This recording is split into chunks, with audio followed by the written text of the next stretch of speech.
Yo, what's up everyone?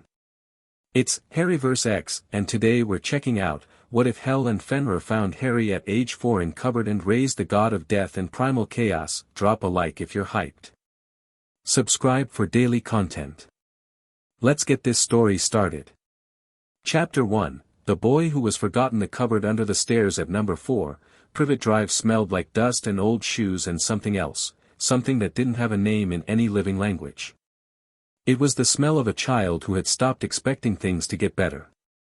Harry Potter was 4 years old.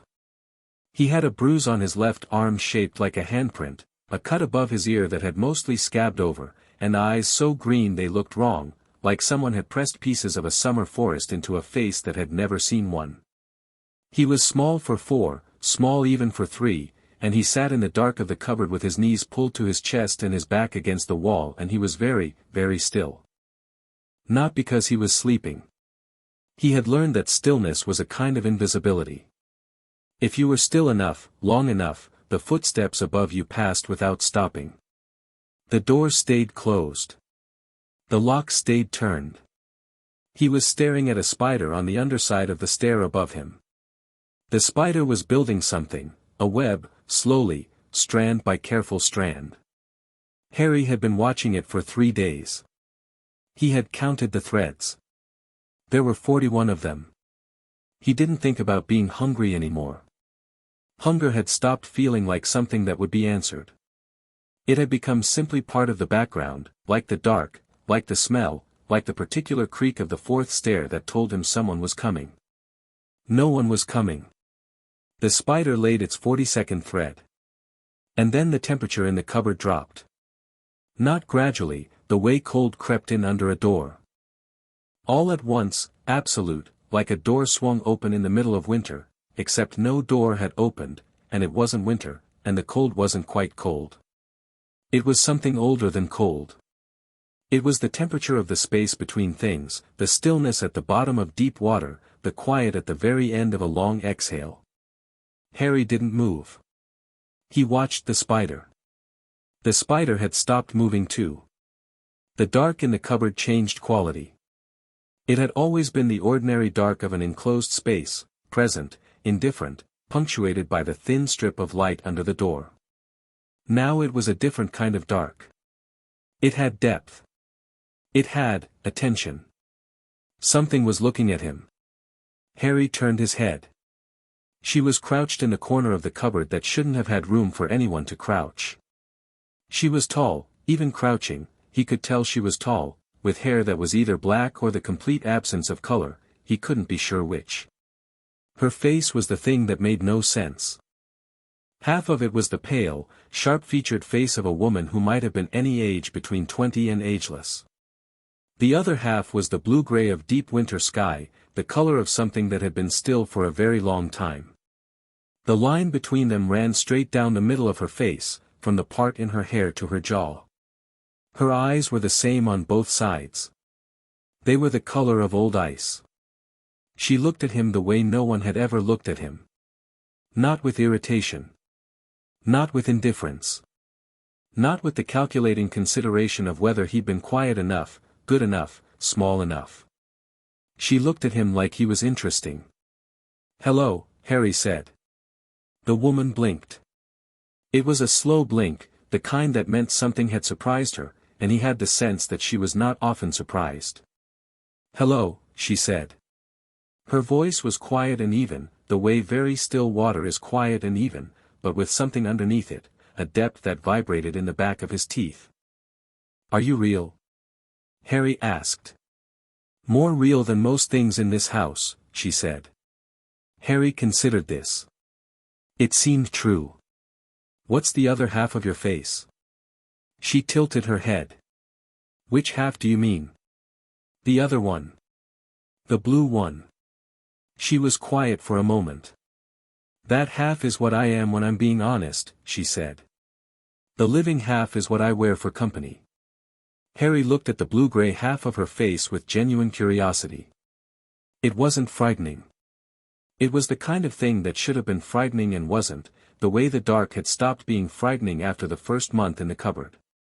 "I like that half better," he said. Something moved behind her eyes. Not quite emotion. Something that might become emotion, given enough time. Do you? She said.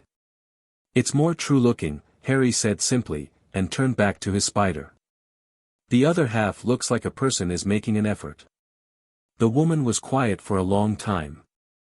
Harry watched the spider, who had started moving again, tentatively, the way small things moved when they had decided the danger had passed. Do you know what I am? The woman asked. No. Does that worry you? No. He glanced at her sidelong. You're not going to hurt me. How do you know that? Harry thought about it with the serious, slow consideration of a child who had learned to think carefully before he spoke. Because you could have already, he said. And you're still just looking at me. People who want to hurt you don't look at you like that. Another one of those long, strange silences. Then, what do they look like? Harry's gaze dropped to his arm. The bruise. The handprint shape. Then he looked back at the spider. Different, he said, and nothing more. She made a sound. It was small, and it was in a language that had no words in it, and it was the most frightening thing that had happened in the last 3 minutes, because it was the sound of something very old and very powerful arriving at a conclusion that would have consequences. Harry felt it in his sternum. The spider definitely felt it. It had retreated to the very edge of its web and wasn't moving at all. I am Hel, the woman said. I am the keeper of those who die quietly. The ones who are not taken by war or glory or fire. The ones who simply, stop. She looked at him directly. Both halves of her face aligned into something that was expression without being human expression, something deeper and more final. I have been watching you for some time, Harry Potter. Why? Because you have a smell about you. She said it matter-of-factly, without cruelty. Like something that has been very close to the edge of something else. Harry touched the scab above his ear without thinking. Then stopped. That's not very nice, he said. No, she agreed. It isn't. And then, I didn't come to be nice. I came because this, a gesture, encompassing the cupboard, the locked door, the whole of number 4 Privet Drive and by extension everything it represented, is not acceptable. My aunt says it is, Harry said. She says I deserve, your aunt, Hel said, and the temperature dropped another 10 degrees, is not qualified to make that determination. The locked door was suddenly just a door. Not open, it didn't open. But it stopped being locked, the way a fist stops being clenched, the way held breath releases. Harry felt it happen, and he felt the difference, and he understood somehow that it had been locked by her attention and unlocked by her decision, and that the two things were the same motion. Come, she said, and straightened up, and was, indeed, very tall, and the cupboard should not have contained her and yet did, in the way that certain truths contain more than they appear to, and held out her hand. The living hand, not the dead one, but Harry looked at both of them and saw no difference in the offer. He put his hand in hers. The cupboard opened from the inside, which was something it had never done before. Harry stepped out into the hallway of number 4, Privet Drive, and the house was dark and quiet because it was 2:30 in the morning, and the strip of light under Aunt Petunia and Uncle Vernon's door was off. He looked up at Hel. She was wearing something that was either a dress or a layer of shadow that had taken on structural integrity, and she was looking at him with those old ice eyes, and he felt that she was waiting for him to feel something, afraid, uncertain, unwilling. He didn't feel any of those things. He felt, for the first time in his memory, curious. Where are we going? He asked. Somewhere better, she said. Is it far? Distance, she said, is a concern for people who have to walk. They didn't walk. Harry had a very fractured memory of what came next for a long time after, not because it was traumatic but because his 4-year-old mind simply didn't have the architecture for it yet. He remembered cold that turned into a different kind of warmth. He remembered a color the sky had no right to be. He remembered the sound of something very large breathing, somewhere in the dark ahead of him. He remembered not being afraid of any of it. And then there was ground under his feet, real, solid ground, but ground that hummed with something, a low vibration like the string of an instrument held just below the threshold of hearing, and he was standing in a place that was lit by something other than the sun, a gray-silver light that came from the sky and the ground equally, like the world was softly self-illuminated. There were trees. They were enormous, not tall in the way oak trees were tall, but massive in a way that suggested they had been growing since before there were words for growth. Their bark was the color of old bone. Their leaves, where they had them, were black-green, glossy, and absolutely still despite a wind Harry could feel moving against his face. There was a hall in the distance, behind a low ridge. It was made of stone that looked like it had been encouraged into shape rather than cut, and it was wide, and it was old, and it was, Harry reached for a word and found, serious. It looked like a place that understood what it was. And there was the thing that was breathing. It was a wolf. Harry knew it was a wolf the way you knew the sun was the sun, recognizing the essential category even when the specific instance made no sense at all. It was a wolf the way mountains were mountains. It was lying at the base of the ridge with its enormous head resting on its forepaws, and it was watching him with eyes that were amber gold and entirely, uncomfortably, aware. It was bigger than the house he'd just left. Bigger than several houses. Its fur was the gray of winter storms, and where it lay, the grass had been pressed flat in a great swath. Harry walked toward it. Hel made no move to stop him. She stood behind him and said nothing, and her silence was the silence of someone watching something they hadn't predicted.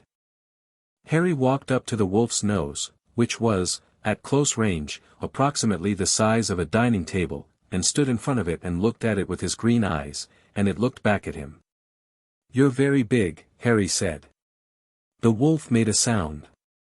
It started deep in its chest, deeper than its chest, actually, deeper than the ground he was standing on, and it moved upward and outward and became something that was simultaneously a rumble and almost a word. "You are very small," it said. It wasn't speech, exactly.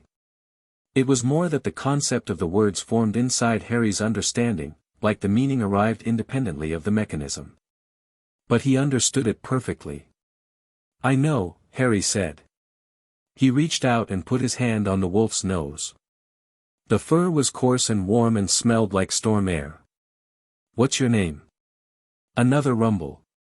"Fenrir," it said. "I'm Harry." "I know." The amber eyes moved past him to Hel. Something passed between the two of them, over his head, in the particular silent language of beings who have known each other across entire cycles of the world's turning. Then those eyes came back to him. "Are you afraid of me?" Harry thought about it. Really thought, with that careful seriousness. "Should I be?" "Most things are." "Most things haven't had a worse week than I have," Harry said. Fenrir was quiet. Then the chest-deep sound came again, different this time, lighter, rhythmic. Harry had never heard a wolf laugh before, but he recognized it immediately, the way he'd recognized the wolf. Some knowledge was older than experience. "No," Fenrir said, when the sound stopped. "You should not be afraid of me." "Okay," Harry said, and sat down on the ground next to the wolf's nose, leaning his small back against the warm fur. Behind him, Hel made a sound that was very small and entirely involuntary.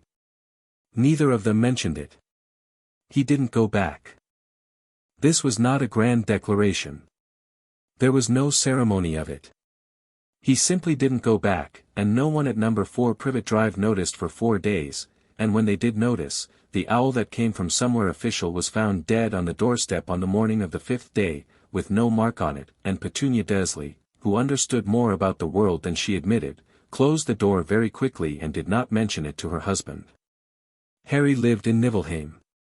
That was what Hel called the place, and she explained it to him in careful pieces, the way you might explain something complicated to a child, which is to say, directly, without oversimplification, trusting him to ask when he didn't understand.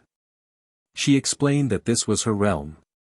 That the dead who came here were the quiet dead, the ones who had died in their beds, from sickness, from age, from the 10,000 gentle and terrible ways that lives ended without glory or fire. She explained that most of them passed through, and what passing through meant. She explained what she was.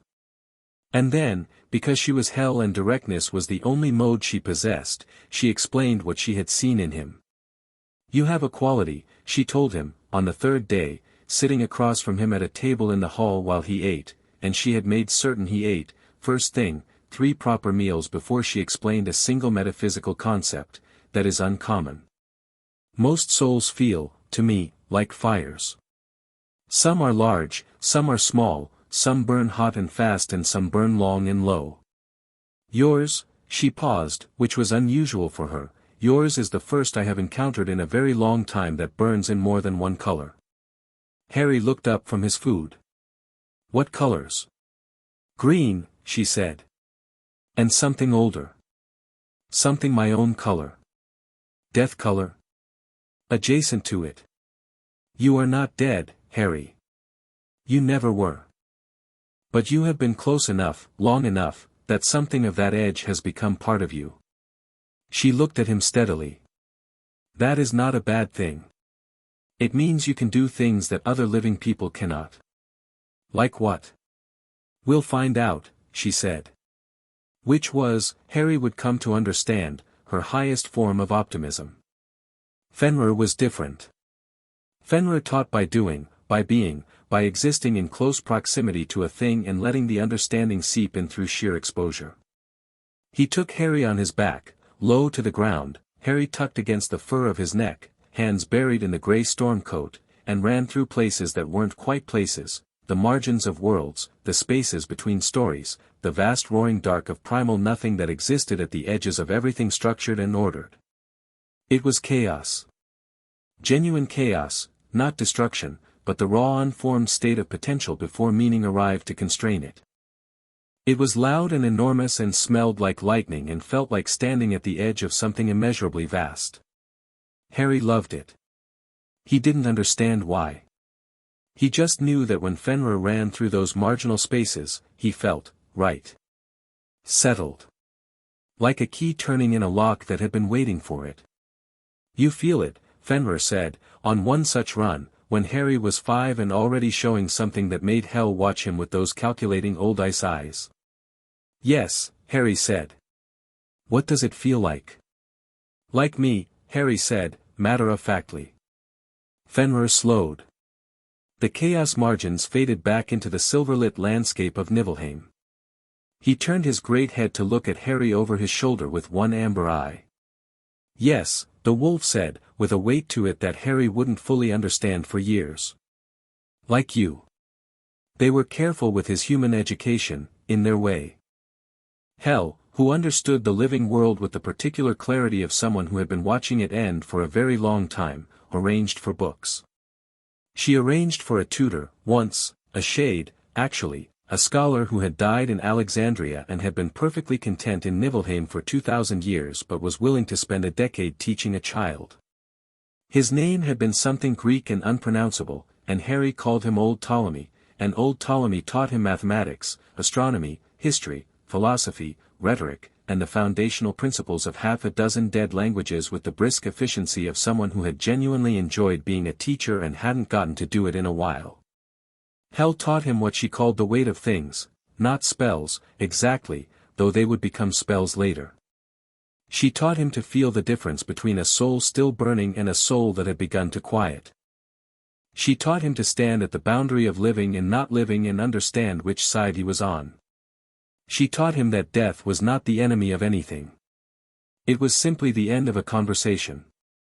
The wizarding world will tell you, she said, when he was 7, sitting on the stone steps of the hall while the silver light dimmed toward its version of evening, that death is the worst thing. That it must be defeated, defied, cheated. I know, Harry said. He was reading, an actual book, paper and ink, which Hel had sourced from somewhere and which was about magical theory. He'd read it twice already. They have a whole story about it. The Deathly Hallows. Hel made a small sound. Yes. Did that actually happen? With Death and the 3 brothers? Death, Hel said carefully, is not a single thing with a personality and a habit of making deals. Death is, she gestured at herself, many things. But the story is not entirely wrong about the artifacts. Harry looked up sharply. They're real. The wand is somewhere unpleasant, she said. The stone was lost for a long time. The cloak, a pause so brief you had to know her to catch it, is in the keeping of someone who doesn't know what he has. Dumbledore? Harry had been reading about Dumbledore. He had opinions about Dumbledore. Hel looked at him. What do you know about Dumbledore? He's the one who put me in that cupboard, Harry said, and his voice was perfectly even, the way Hel had taught him, not cold, not hot, just accurate. He decided where I should go. He decided what should happen to me. A pause. He was wrong. He was, Hel agreed. I'm not angry about it, Harry said, which was mostly true. I just think he should know that he was wrong. Oh, Hel said, and something in her voice was almost warm, he will.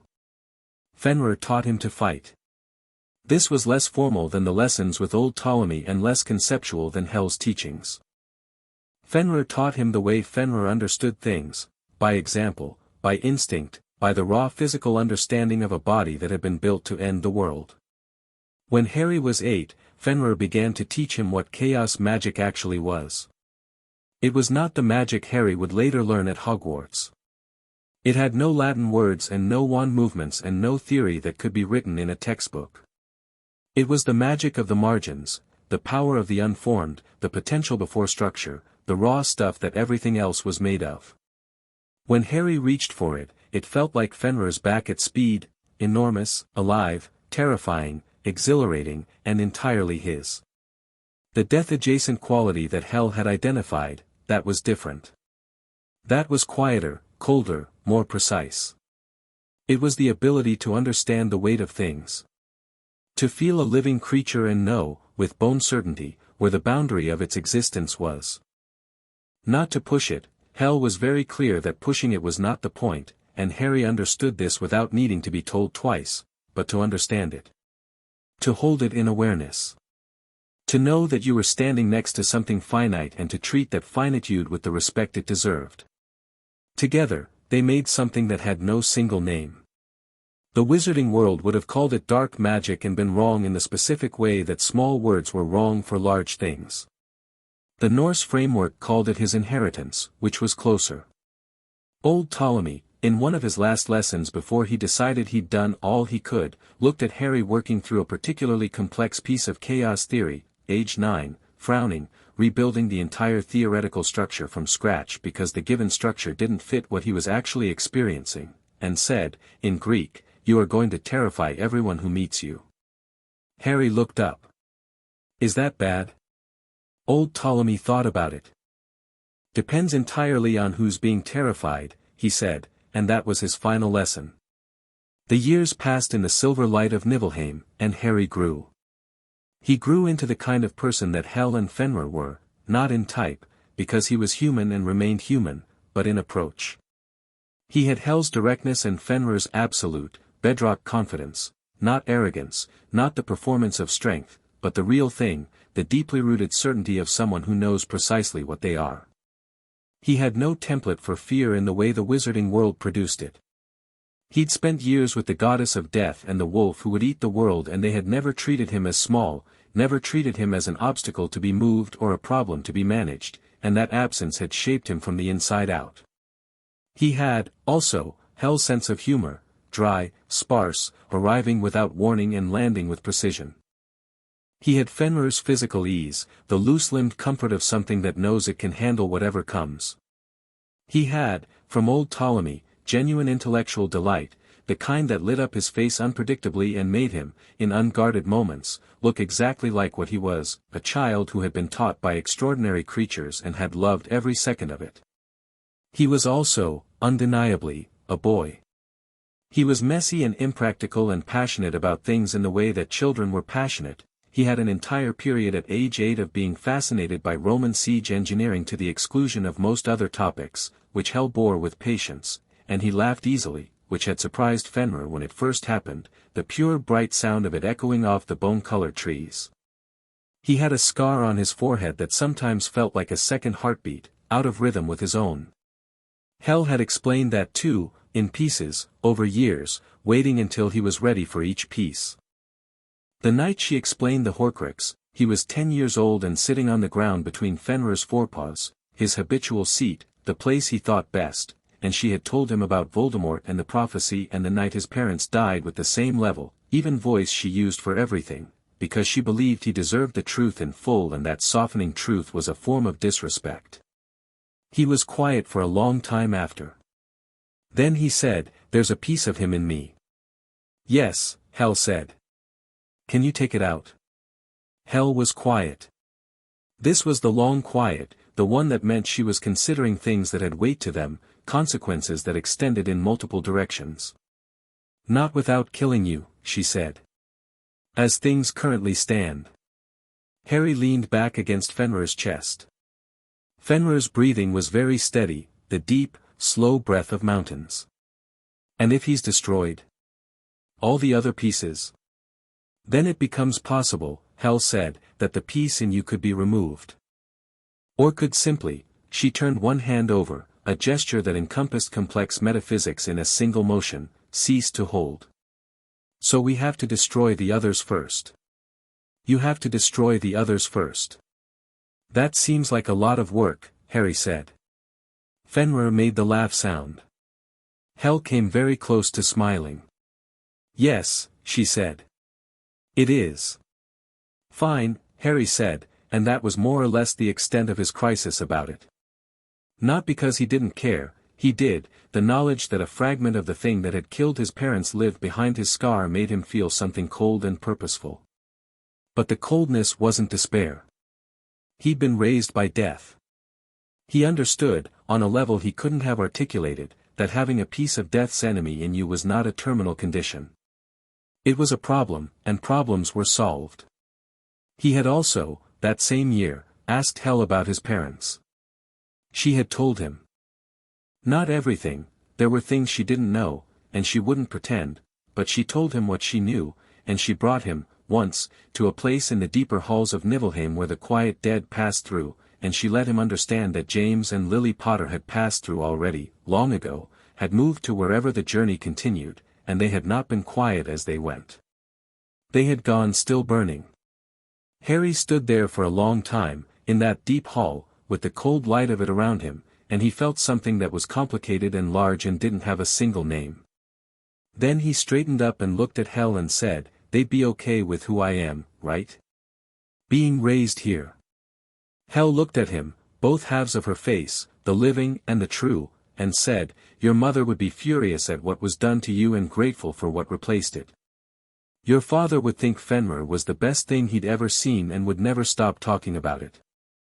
Harry smiled. It was a small smile, real and private, the kind that belonged to him and no one else. "Good," he said. The summer before his Hogwarts letter, Hel sat him down. He was 11 years old. He was 5'0" and had his father's wild black hair and his mother's green eyes and a way of sitting very still that made large creatures instinctively feel they were being observed by something that understood them completely. He had his mother's wand, Hel had retrieved it, which was a story for later, and he had been practicing with it for 6 months, adding its mechanism to everything he already was, and the wand had taken to this with a sort of overwhelmed enthusiasm, like an instrument that had been waiting to be played by someone who actually understood music. "The wizarding world," Hel said, "is going to have a great many feelings about you." "I know," Harry said. "They will expect you to be something specific. The boy who lived. An orphan. A symbol." "I know," Harry said again. "Some of them are going to be threatened by what you are." Harry looked at her. "I know that too." Hel held his gaze. "What are you going to do about it?" Harry was quiet for a moment, that careful, serious pause. Then, "Whatever needs doing." She nodded once. That was sufficient.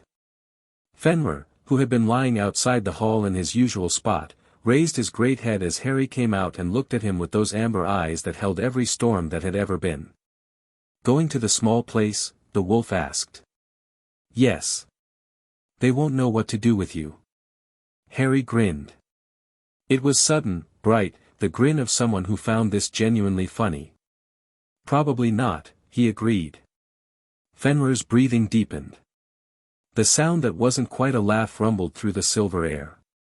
Come back, he said. Not a command, a wolf's version of I will miss you. I'll come back, Harry said. He put his hand flat on the wolf's nose, the way he had at 4 years old, the first time, in the dark. The fur was coarse and warm and smelled like storm air, same as always. I always come back. He stood there for another minute, looking at Niflheim, the bone-white trees, the silver light, the immense, impossible shape of Fenrir against the landscape. Then he looked at Hel, who was standing in the doorway of the hall with her arms at her sides and both halves of her face doing something complicated. Don't look at me like that, Harry said. I'm not looking at you in any particular way, Hel said. You're being emotional. I am incapable of being emotional. You looked emotional when I figured out the chaos theory restructure at 9. I was merely emotional. A silence.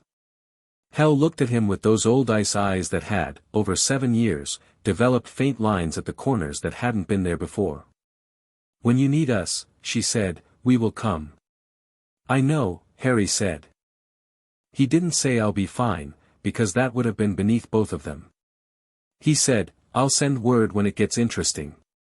He walked away from Niflheim with his mother's wand in his pocket and 7 years of the most extraordinary education available in any of the 9 worlds behind him, and he was 11 years old, and he was absolutely not afraid, and number 4, Privet Drive received him back like a house that had been told to expect him but had no idea what to expect. Petunia Desley opened the door. She looked at him. He looked at her. The temperature dropped 3 degrees. Your letter came, she said, her voice thin as paper. I know, Harry said. He stepped inside, and the house, somehow, felt smaller. Chapter 2, Diagon Alley Burns. Quiet. Petunia had kept the letter. Harry wasn't sure if that was cowardice or some small, buried instinct toward fairness, the last twitching nerve of a conscience she'd spent decades ignoring. Either way, the letter sat on the kitchen table when he came downstairs the next morning, sealed in its thick envelope, addressed in green ink to Mr. H. Potter, the cupboard under the stairs, 4, Privet Drive, Little Whinging, Surrey. He picked it up. Read the address. Set it back down.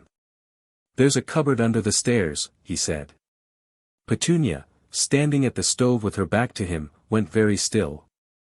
Vernon, behind his newspaper, rustled it aggressively. Dudley, eating cereal with the mechanical focus of someone trying to pretend a situation wasn't happening, accidentally bit his spoon. I know, Harry said, and his voice was the same as it always was, level, calm, the voice of someone who had learned to take his emotional temperature before speaking. I just wanted to say it out loud. No one responded. The kitchen held its breath. Harry opened the letter. It said what he'd expected it to say. Hogwarts School of Witchcraft and Wizardry. September 1st. King's Cross. The list of supplies. He read it twice, folded it back into its envelope, and tucked it into his pocket. I'll need to get to London, he said. For the supplies. I can find my own way.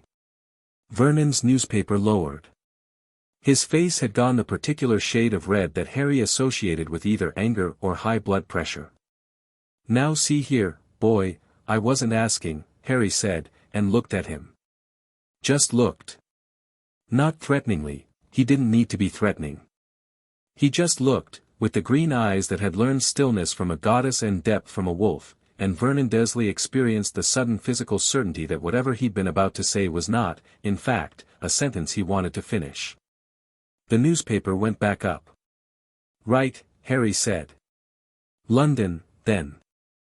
He took the train alone on a Tuesday morning, with Petunia's purse lighter by an amount she wouldn't mention to Vernon and a handwritten note from Hel, delivered by a method that had involved no owl and left frost on the windowsill, that said, in Hel's precise, minimal script, Gringotts. Your name. Your vault. There is more than gold. The note also said, be patient with them. The wizarding world is very young.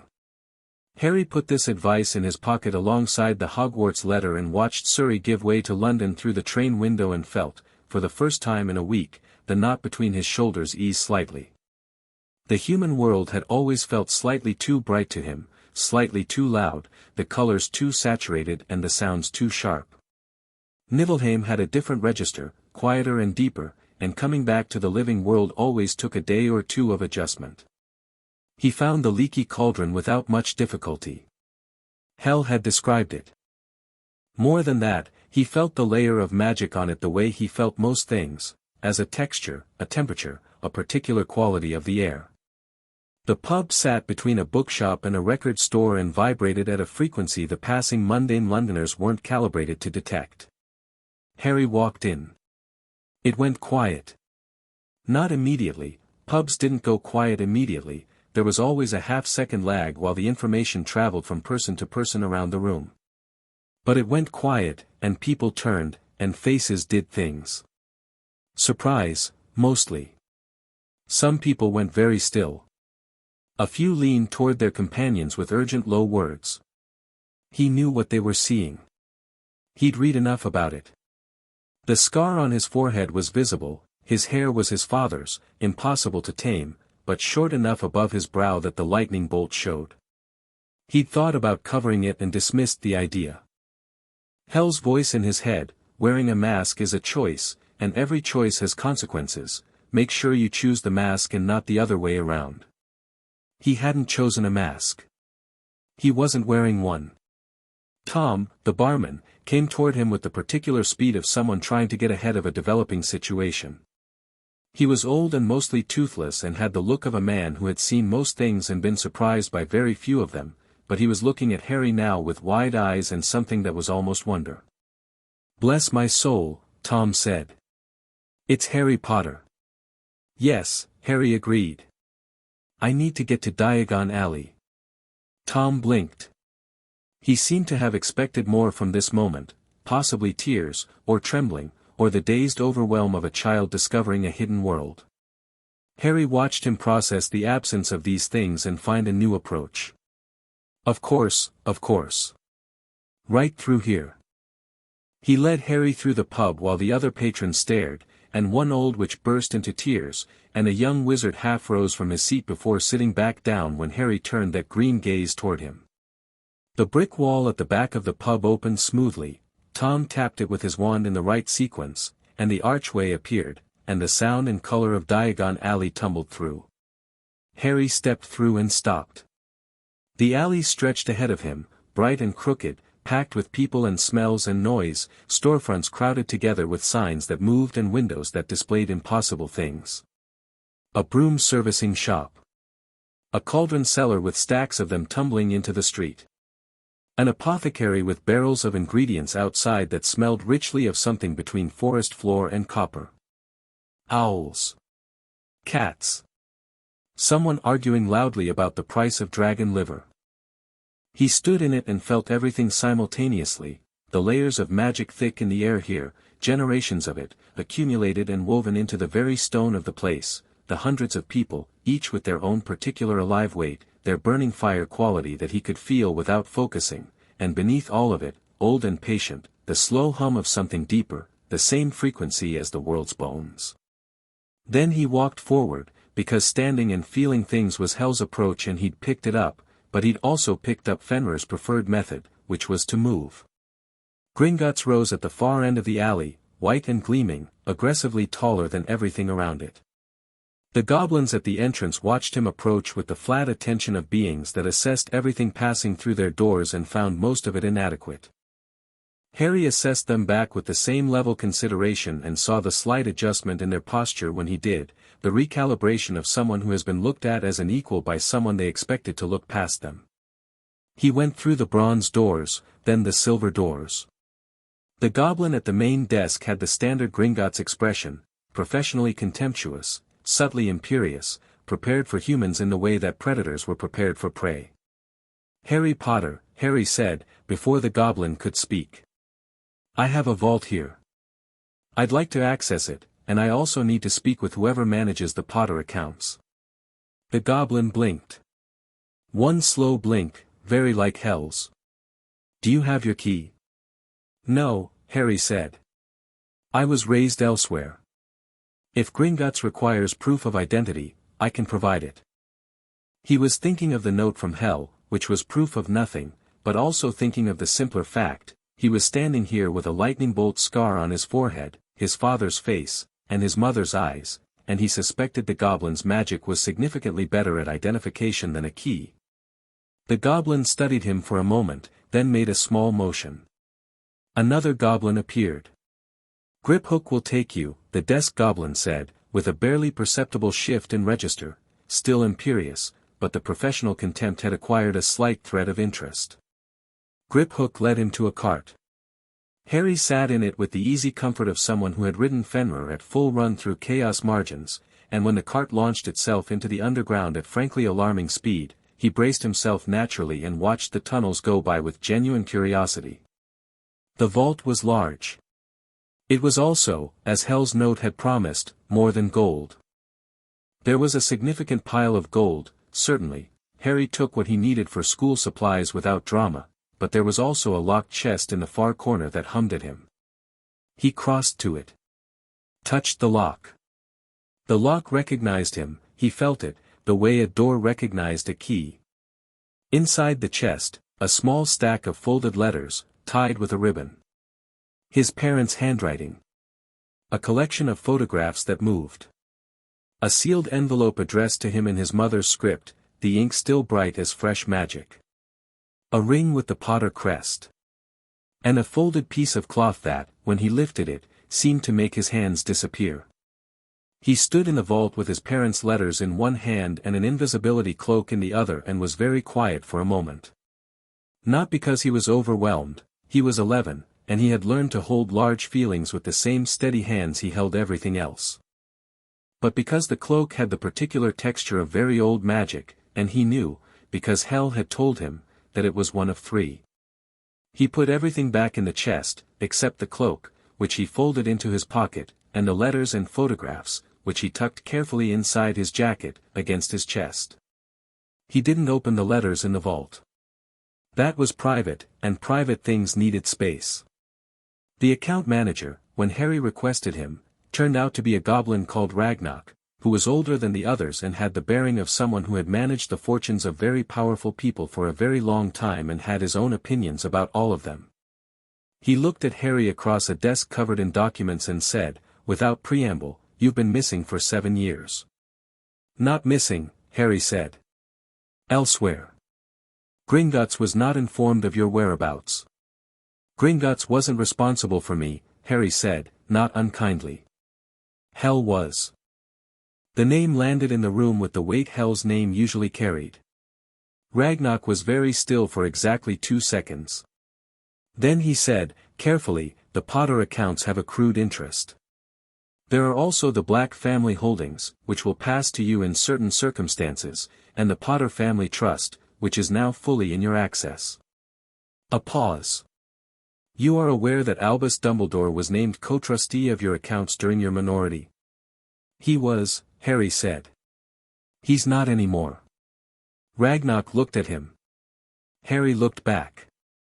"The paperwork," Ragnarok said, "will take approximately 10 minutes. "I have time," Harry said.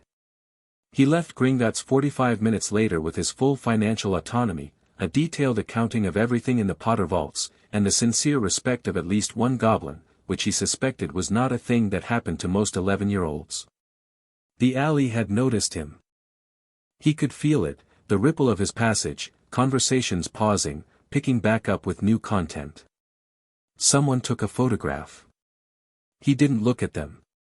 He was reading his supply list and working through it systematically, robes first, because the robe shop was nearest, then books, then potion ingredients, then the wand.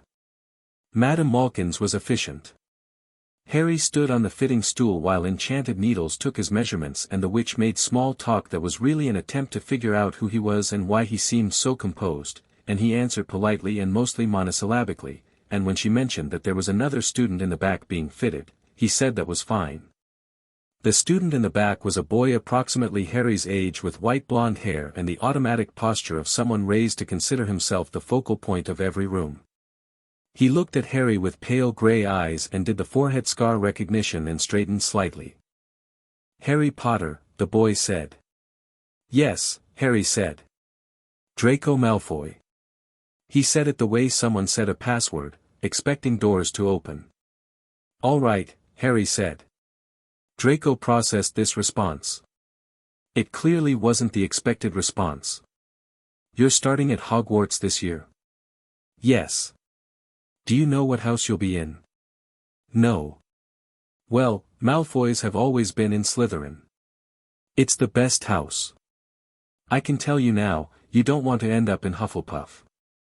A practiced pause, the pause of someone who delivered this line before. "Certain families are better to know than others. I could help you with that." Harry looked at him. Not unfriendly, Draco was 11 and performing the role he'd been taught to perform, and Harry understood the mechanism of that better than most. But not particularly impressed, either. "That's kind," Harry said. "I'll figure it out." Draco opened his mouth and closed it again. The needles kept working. Harry looked at his reflection in the mirror and thought, privately, that the robes were going to take some getting used to. He collected everything else on the list with the efficiency of someone working through a task, flourish and blots for the books. He'd read half of them already, Hel's copies, but he kept this to himself, the apothecary for ingredients, a barn owl he bought on impulse from the magical menagerie because she looked at him with a steady, unblinking intelligence that he respected, and also because Hel had said, once, that owls were sensible creatures with an admirable relationship to death. He named her not. She seemed unbothered by this. Then Ollivanders. The shop was narrow and quiet and smelled of wood and something indefinable, the collected potential of thousands of wands, each one a conversation waiting to happen. Ollivander himself appeared from between the towering shelves with the abrupt, sudden quality of someone who existed primarily in the peripheral. He was old. He had silvery moon eyes that were the most unsettling eyes Harry had encountered since Hel's, which was saying something. He looked at Harry the way Hel looked at interesting problems. "Mr. Potter," Ollivander said. "I wondered when you'd come." He paused. "You are rather late." "I've been busy," Harry said. Ollivander looked at him for a long moment, those moon eyes moving from the scar to his face to his hands to something that might have been his soul. "Your mother's wand was 11 inches, Willow, excellent for charms work. I assume you know what happened to it." "I have it," Harry said. A beat of silence. "You have it." Harry reached into his jacket and drew it, Willow, 11 inches, his mother's wand, which he'd spent 6 months working with, which had given itself to him with a sort of overwhelmed generosity, which carried traces of the woman who had wielded it and whom Harry had learned to carry at a distance that was exactly the right size. He set it on the counter. Ollivander looked at it for a long time. Something moved across his face that was either grief or wonder or both. He picked it up carefully, turned it, set it back down. "It knows you," he said, and his voice had changed quality slightly, gone quieter. "That's exceedingly rare. How long have you been working with it?" 6 months. "Trained elsewhere?" He wasn't asking if Harry had done magic, he could clearly tell. He was asking where. "Yes," Harry said. Ollivander's moon eyes sharpened. "With whom?" Harry looked at him with the same steady green gaze he looked at everything. "Friends," he said. Ollivander held that gaze for a moment, then made a decision. Harry could see it, the same motion he'd watched in Ragnarok. The choice to accept what was offered without demanding more. The choice that smart people made when they understood that more information could be obtained through patience than pressure. "The wand chooses the wizard, Mr. Potter," Ollivander said. "In your case, the wand appears to have had considerable time to make its choice. She's yours. However," he reached under the counter and produced a second wand, "I wonder if you might try this as well." Harry picked it up. The shop went cold. Not dramatically, not a wind, not a flash. But the specific cold of Niflheim, the temperature of the space between things, moved through the room in a wave, and every wand on every shelf in the narrow shop vibrated once, simultaneously, a single chord of recognition. Not, in her cage by the door, spread her wings briefly and then folded them back. The wand was 13 inches. You. Something else that Ollivander named softly, phoenix feather. One of only 2 I was ever able to obtain from the same bird. He looked at Harry with those moon eyes. Its brother gave you that scar. Harry held the wand. He could feel the phoenix feather inside it, feel the bird's quality, its burning fire, its furious brightness. He could feel the other thing too, the Voldemort echo, the dark trace of the wand's history. He could also feel how the wand responded to him, and the response was not the enthusiastic welcome of his mother's willow. It was respect. Careful, measured, slightly wary. The respect of something that recognized a peer and wasn't sure how to proceed. He set it down. I'll stay with hers, Harry said. Ollivander nodded, slowly. Then he said, You're not what I expected, Mr. Potter. And I expected a great deal. Most people expected something different, Harry said. Yes. Ollivander wrapped his mother's wand, freshly cleaned and resonant, in brown paper. May I ask what you did? During the years you were, a delicate pause, elsewhere. Harry took the package. Considered. I learned what things were, he said. And what they were worth. He walked out of Ollivander's into the afternoon sun of Diagon Alley, with Nod on his shoulder and his mother's wand in his pocket and the invisibility cloak folded against his hip, and the alley was doing its ambient murmuring about him thing, and he was deciding what to get for lunch. He found a small bakery between the apothecary and a place that sold magical telescopes. He was studying the menu in the window when someone bumped into him, not maliciously, the genuine collision of someone moving fast and not looking, a stack of books going in every direction. The someone was a girl, his age, with enormous bushy brown hair and a school uniform that was already spotlessly organized despite the fact that she'd just dropped everything she was carrying. She collected her books with startling efficiency, straightening each one as she retrieved it, and then looked up at Harry with large brown eyes that performed a rapid, comprehensive assessment of him in about 1 second flat. I'm sorry, she said, brisk and not particularly sorry sounding in the way of someone who was sorry but had already mentally filed it under resolved and moved on. Are you all right? You didn't drop anything. Good, I'm Hermione Granger, are you starting Hogwarts this year? Harry blinked. In 7 years in Niflheim, he had not once encountered anyone who spoke at quite that speed or with quite that energy, like a mind working faster than the mouth could keep up. Even old Ptolemy, who had been enthusiastic, had the deliberate pacing of the ancient world. Yes, he said. Harry Potter. Hermione's eyes went to his forehead, back to his face, assessing again. He got the impression that she'd already decided the scar was less interesting than whatever the rest of him suggested. I've read about you, she said. Well, I've read everything. I've read the whole standard curriculum twice and several things that weren't on the list. Hogwarts, a history was fascinating, I found it at a used bookshop in Edinburgh. She caught herself, the very slight self-correction of someone aware they were running. Sorry. Are you shopping for school supplies? Just finishing, Harry said. Do you want to get something to eat? Hermione looked at him. This was apparently not the expected response. Then, yes, all right. I've been here since 9 this morning and I haven't stopped. She sounded both proud and slightly self-aware about it. They went into the bakery. There were several other families in there, and all of them noticed Harry, and all of them had the same ripple reaction, but he was looking at the menu and then at Hermione's book stack and said, that one's wrong, pointing to a title near the top, Magical Theory, an introduction. Hermione looked at the book as though it had personally offended her. What do you mean? Chapter 9. The framework for structured spell work. It defines the energy source incorrectly, treats it as binary when it's actually gradient. He looked up at the menu. Can you get the soup? I'm getting the pie. Hermione stared at him. You've read it? I've read most of the ones on the list. Hel had copies. He said it naturally, the way he always said her name. Who's Hel? Harry ordered his pie. Then, she's one of the people who raised me. He watched Hermione consider whether this required more questions and decide to triage, noting the information and moving on. Smart. He approved. The Chapter 9 error, is it in all editions or just this printing?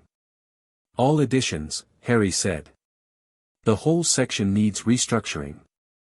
There's also a foundational assumption in Chapter 4 that, the intent mechanism, Hermione said immediately. Yes, I noticed that. It treats intent as supplementary when everything else suggests it's primary. I wrote a note in the margin. Harry looked at her. She had spotted the same problem he'd found, independently, without any external framework to work from. She had written a margin note about it.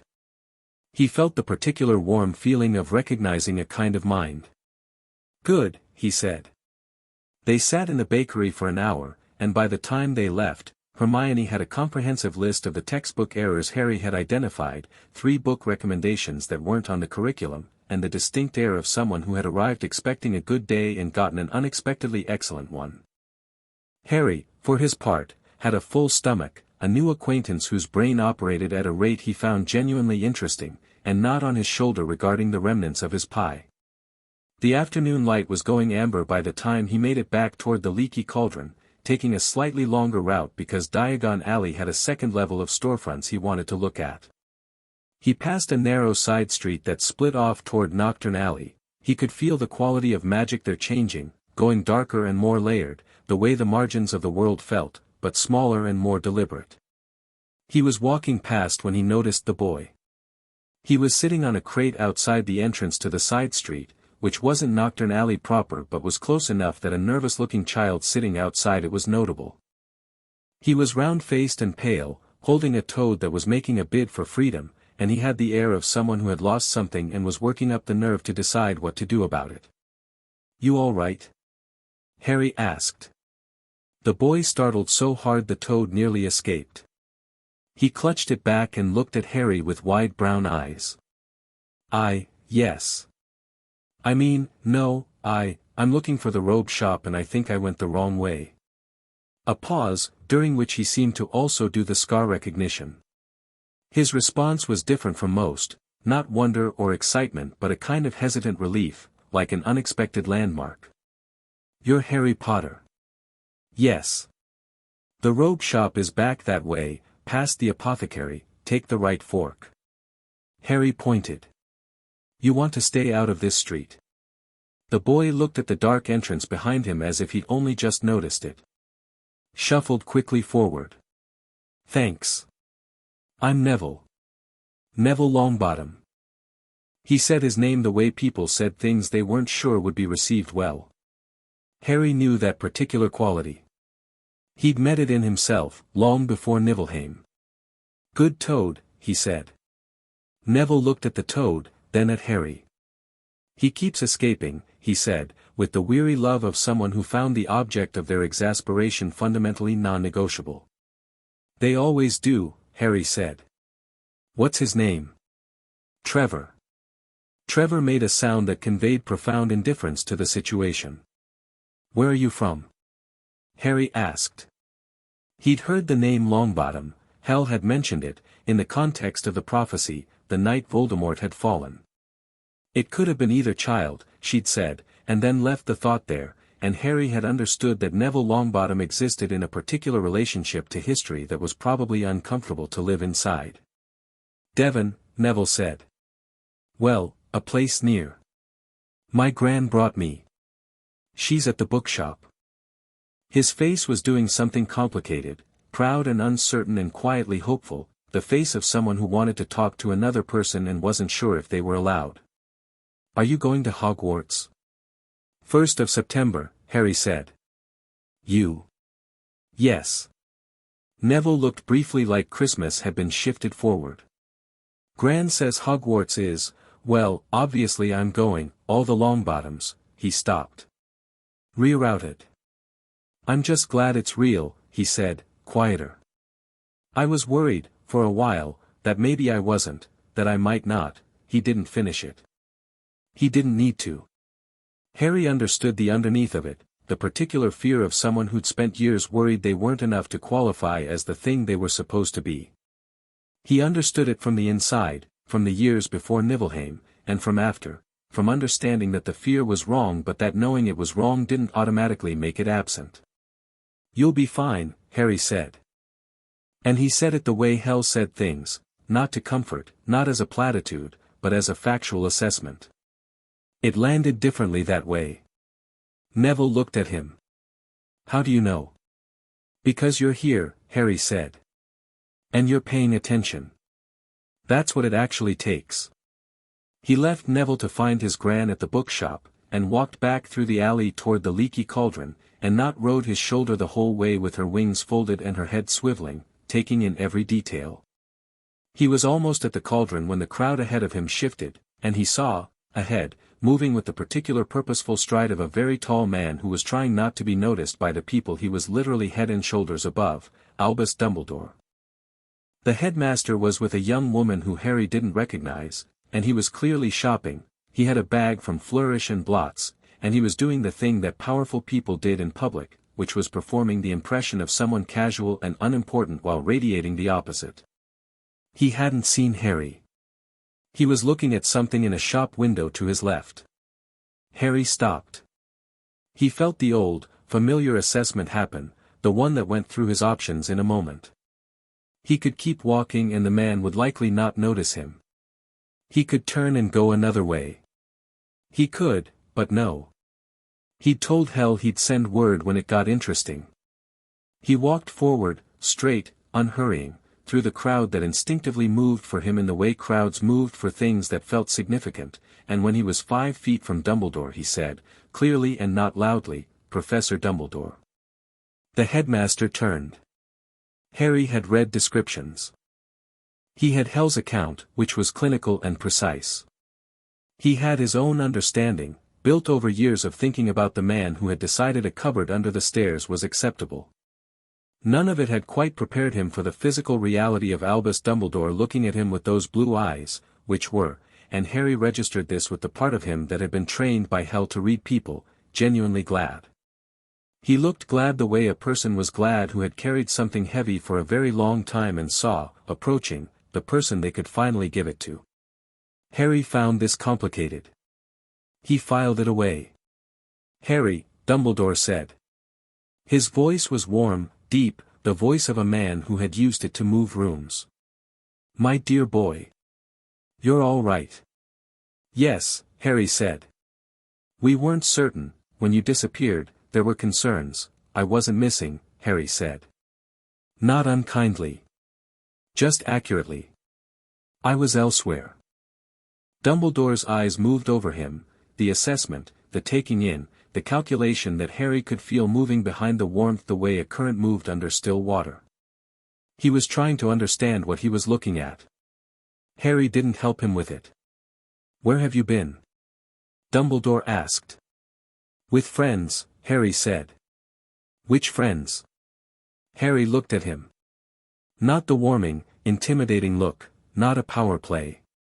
Simply the look of someone who was deciding what to give and what to keep. Ones that weren't available as options in Surrey, he said. Dumbledore was quiet for a moment. The alley moved around them, people flowing past, the background magic thick in the air. Something shifted in the headmaster's eyes, the warmth didn't diminish, but something else moved alongside it. Recalibration. Well, he said. We will have much to talk about, I think. I'm glad you'll be coming to Hogwarts in September. I'm sure we will, Harry said. I'll see you in September, Professor. He walked away. He didn't look back. Behind him, he could feel the headmaster watching, and the woman watching, and the ambient ripple of a conversation beginning between them in urgent, low tones. He felt, walking through the amber afternoon alley, his shopping done and not on his shoulder and his mother's letters against his chest, something that was satisfaction but not simple satisfaction, it had an edge to it, the kind that came from knowing a conversation wasn't finished, only postponed. He stopped at the cauldron's entrance and looked back at Diagon Alley, the whole improbable, cluttered, living thing of it, crammed with magic and history and people who still couldn't quite process the fact that he was here, walking among them, 11 years old and not what any of them had expected. A woman nearby whispered to her companion, pointing, not unkindly. A child stared frankly and openly. Someone, somewhere, was still crying. Harry looked at all of it with the steady, curious attention that Hel had taught him, taking its measure, not its verdict. Right, he said, to no one in particular, to the alley, to the world he had decided was worth his time. He went inside. Chapter 3, The Sorting Hat hesitates. The Hogwarts Express left at 11 o'clock on the 1st of September from platform 9 3/4, which existed in the particular way that important things existed in the wizarding world, aggressively present for those who could perceive it, invisible to everyone else. Harry stepped through the barrier between platforms 9 and 10 with Knot in her cage and his trunk charmed lighter and came out the other side into the steam and noise and organized chaos of 100 families saying goodbye. He stood for a moment, just taking it in. The train was enormous and very red and looked exactly like something that had been running on time, every year, for centuries, which it had. The engine breathed steam in great white billows that caught the morning light and turned it into something close to silver. Children in robes ran in every direction. Parents called after them. Owls hooted. Someone's cat had escaped and was being pursued along the platform by a frantic first-year and 3 confused adults. It smelled like the living world in all its specificity, oil and steam and fresh bread from someone's packed lunch and the particular mix of anxious excitement that a crowd of people all feeling the same thing at the same time produced. After 10 months of Privet Drive, 7 years of Niflheim before that, the density of it was remarkable. Harry found a compartment at the far end of the train without difficulty.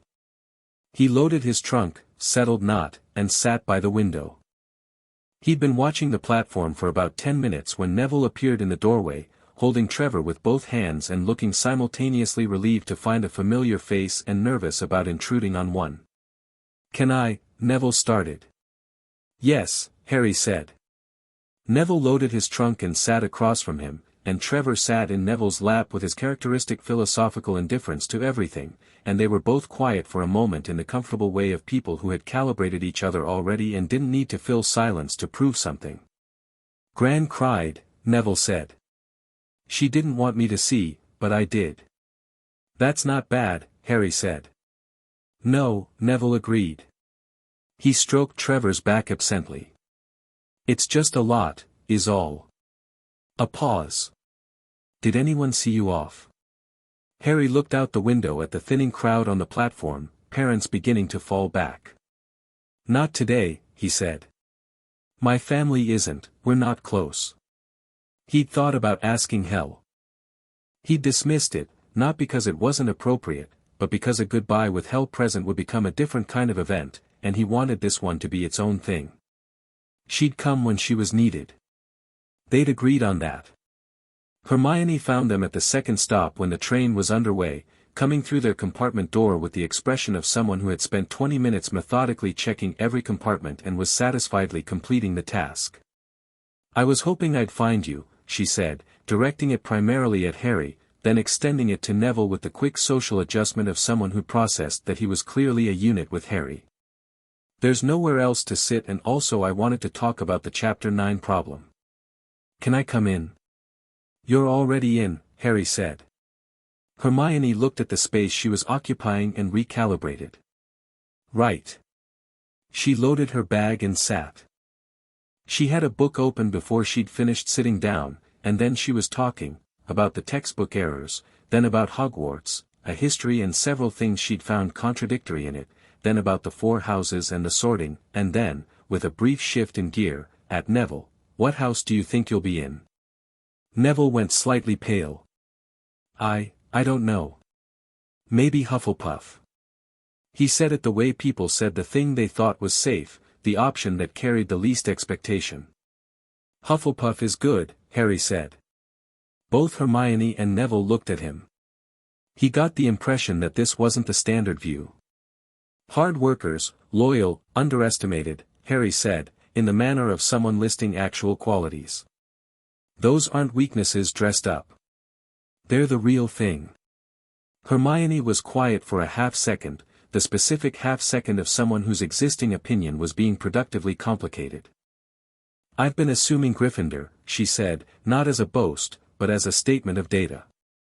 Based on the criteria Hogwarts, a history describes. The criteria in the book are approximate, Harry said. The hat makes its own assessment. How do you know that? Hel mentioned it. He looked out the window at the English countryside going past, increasingly wild and northern as the hours accumulated. She said the hat is old enough to be honest. Old enough to be honest, Hermione repeated, the way she repeated things that she was saving for later consideration. The trolley came. Harry bought a substantial portion of it, not because he needed to demonstrate anything but because he was genuinely hungry and the food smelled good, and because in 7 years of Niflheim he'd learned to eat well when food was available, a lesson from the first days that had never quite left him.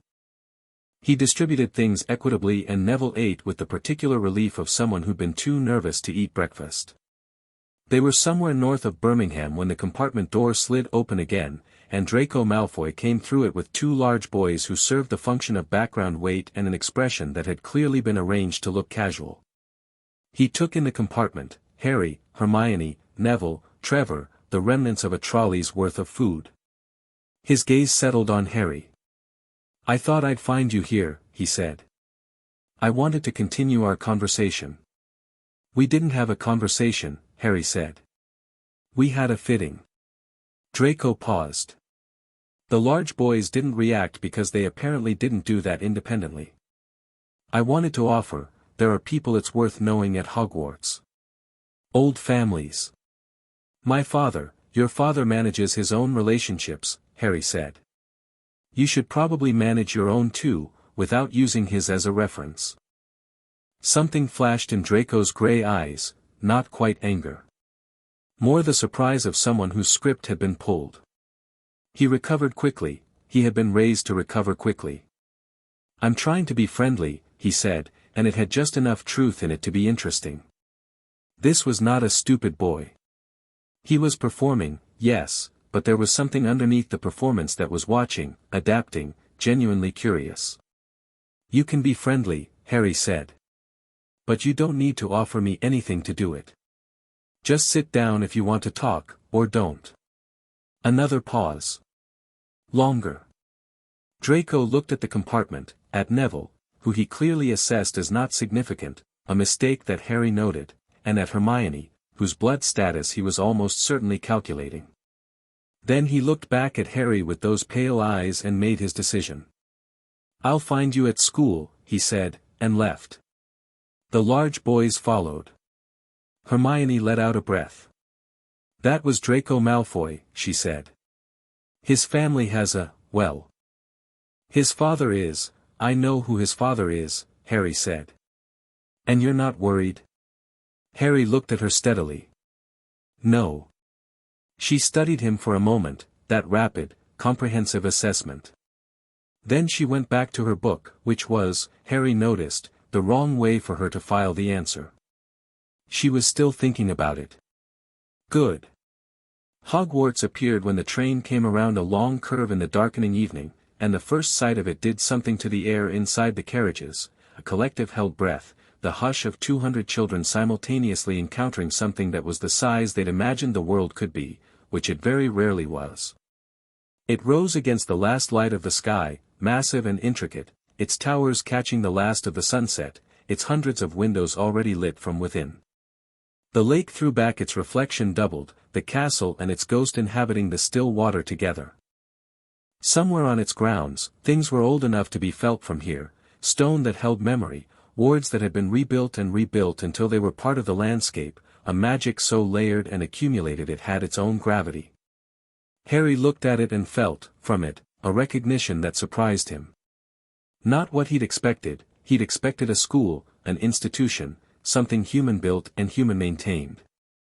What he felt instead was something with the quality of very old things, patient and self-aware, like Niflheim, like Fenrir, like anything that had persisted long enough to develop its own understanding. It was something. Not just a building. Not just a school. He filed this away. The boats across the lake were Hagrid's domain, a man so large he seemed to have been built to a different specification than other people, with a booming warm voice and eyes that went immediately and helplessly to Harry and then couldn't quite deal with finding him and went in several other directions at once. Harry looked at him with genuine curiosity. This was the man Dumbledore had sent to collect him originally, the man who would have shown up at Privet Drive if Hel hadn't arrived first. He felt no complicated emotion about it. Hagrid, from what Harry could see, was simply a person with a large heart that had been put in charge of a thing it cared about. Fur's years, no more than 4 to a boat, Hagrid called, and his voice was like a second wave of steam from the engine, warm and enveloping. He caught Harry's eye, finally, and went very red, and Harry nodded at him once, and Hagrid nodded back with the relief of a man who'd been braced for something worse. Harry's boat had Neville, Hermione, and a girl with red hair who introduced herself as Susan Bones and then went quiet, her eyes very wide, looking at the castle. The lake was black and still and the castle rose in front of them, and beside them, and finally above them as the boats drifted into the mountain's shadow. It was, Harry thought privately, quite something. He could feel the giant squid below the surface. It was alive in the particular way very large old things were alive, slow and deep, more presence than personality. He didn't mention this. The entrance hall was immense and lit by floating candles and smelled of centuries. A ghost floated through a wall and several first years stumbled. Harry watched the ceiling and felt the wards of the castle moving through the floor, because they did move, they shifted and checked, old defensive magic alive in the stone, and it noticed him the way it presumably noticed every student, and then it noticed something else and paused. He felt the pause. He looked up at the ceiling and thought, hello. Something in the stone of the hall resonated once, very quietly, like a note struck on an instrument in another room. Then it settled. Professor McGonagall materialized from a side door with the authority of someone who had been appearing from side doors at crucial moments for 4 decades and was very good at the effect. She was severe and precise and looked at the first years with the expression of someone assessing a shipment and finding it approximately as expected. She looked at Harry for an extra half-beat. He looked back. Her chin came up approximately 2 millimeters, which he interpreted, correctly, as respect. "Welcome to Hogwarts," she said, and the speech she gave was clearly the same speech she gave every year, but she gave it well, with the directness of someone who meant what she said. The sorting ceremony was in the Great Hall, which was, genuinely extraordinary. Harry took it in as they filed in, the 4 long house tables, the hundreds of students already seated, the staff at the top table, the enchanted ceiling showing the night sky and its stars, and the candles floating everywhere casting everything in warm gold. He heard the whispers begin. They moved through the hall like something contagious, the pointing, the nudging, the rapid cascade of Harry Potter, look, there, Harry Potter, and he walked through it without hurry and found his place in the line of first years and stood there looking at the stool with the old hat on it with genuine interest. The hat began to sing. It was, objectively, an impressive performance for headwear. Harry listened to it with the same attention he gave everything, and what he heard in it was the thing Hel had said, it was old enough to be honest. The song didn't praise the houses with equal insincerity, it described them, and the description was the description of someone who had spent a millennium studying the people sorted into each one. The song ended. Applause. McGonagall unrolled her scroll and began. Abbott, Hannah. Harry watched. The hat went on, there was a pause, Hufflepuff. And the table on the right erupted and Hannah Abbott went to it with the pink-cheeked relief of someone who'd gotten what she hoped for. One by one, names called, hat placed, decision made. Some were fast. A few were slower. Everyone watched the hat with the total attention of people awaiting a verdict. Granger, Hermione. Hermione walked to the stool with her chin up and her shoulders back and her hands precisely at her sides, and the hat went on, and there was a pause. Not a long one, but longer than most. Then, Gryffindor. Hermione's shoulders came down from where they'd been. She went to the table, which was cheering, and as she passed Harry she didn't look at him, but he could see from the corner of his eye that she was smiling, properly, the smile of someone who'd been holding their breath. Longbottom, Neville. Neville walked to the stool. He sat. The hat descended. And then there was a long pause, the longest pause yet, long enough that a few people began to exchange glances. Harry watched. He could see, from where he stood, the very slight strain on Neville's face, the particular expression of someone sitting in public while something important was decided about them. Gryffindor. The table cheered. Neville's face went through something complicated and landed on relief, genuine and unguarded. Harry caught his eye as he stood and gave him a single nod. Then, Potter, Harry. The hall went very quiet. Not the transitional quiet between names, the real quiet, the kind that had weight. Every eye in the great hall moved to him. The staff table was very still. At the head table, Dumbledore watched with those blue eyes that held both warmth and something else. Harry walked to the stool and sat down and let McGonagall put the hat on his head. It settled over his ears and he was in the dark, and then he was in a different dark, the interior of something very old and very attentive, and a voice spoke directly into his mind. Well, the hat said, and its mental voice was the voice of something that had processed 1,000 years of human psychology and was occasionally surprised but never rattled. Well. Hello, Harry thought back. A pause. The hat was looking. He let it look, felt it moving through his mind the way he felt Hel's presence sometimes, that careful, thorough attention. It went through what it could access, his years, his training, his thinking. It touched the edges of the chaos margin work and stopped, briefly, like a hand placed on something warm. You've been educated, the hat said. Significantly. Yes, Harry thought. Not the usual muggle-raised variety, then. No. Another pause, longer. The hat was doing the same thing Ragnarok had done, the same thing Ollivander had done, recalibrating. You carry, it started, and then stopped, with the precision of something that wanted to choose its words. There is more than one quality here. I've been doing this for 1,000 years and I've never sorted anyone who felt quite like, I know, Harry thought. Just tell me where you'd put me. The hat was quiet for a moment. That's an interesting way to ask, it said. Most students want to be put. You asked where I'd put you. The distinction is notable. I've had it explained to me that your judgment is worth something, Harry thought. So I'm asking. The hat was doing several things at once, he could feel it, the 1,000-year library of it, the accumulated sense of every sorting it had ever performed, finding the closest analogues and finding them insufficient. You have the mind for Ravenclaw. You have the loyalty for Hufflepuff. You have the determination, rather a lot of it, for Gryffindor. And you have, another pause, the ambition and the self-possession for Slytherin. That's all of them, Harry observed. Yes, the hat said. It is. It was quiet for a long moment. There's something else. Something that doesn't map to any of the four. The other things I was taught, Harry said simply. What would you choose, if you could choose? Harry thought about it. Genuinely thought, with the care he brought to real questions.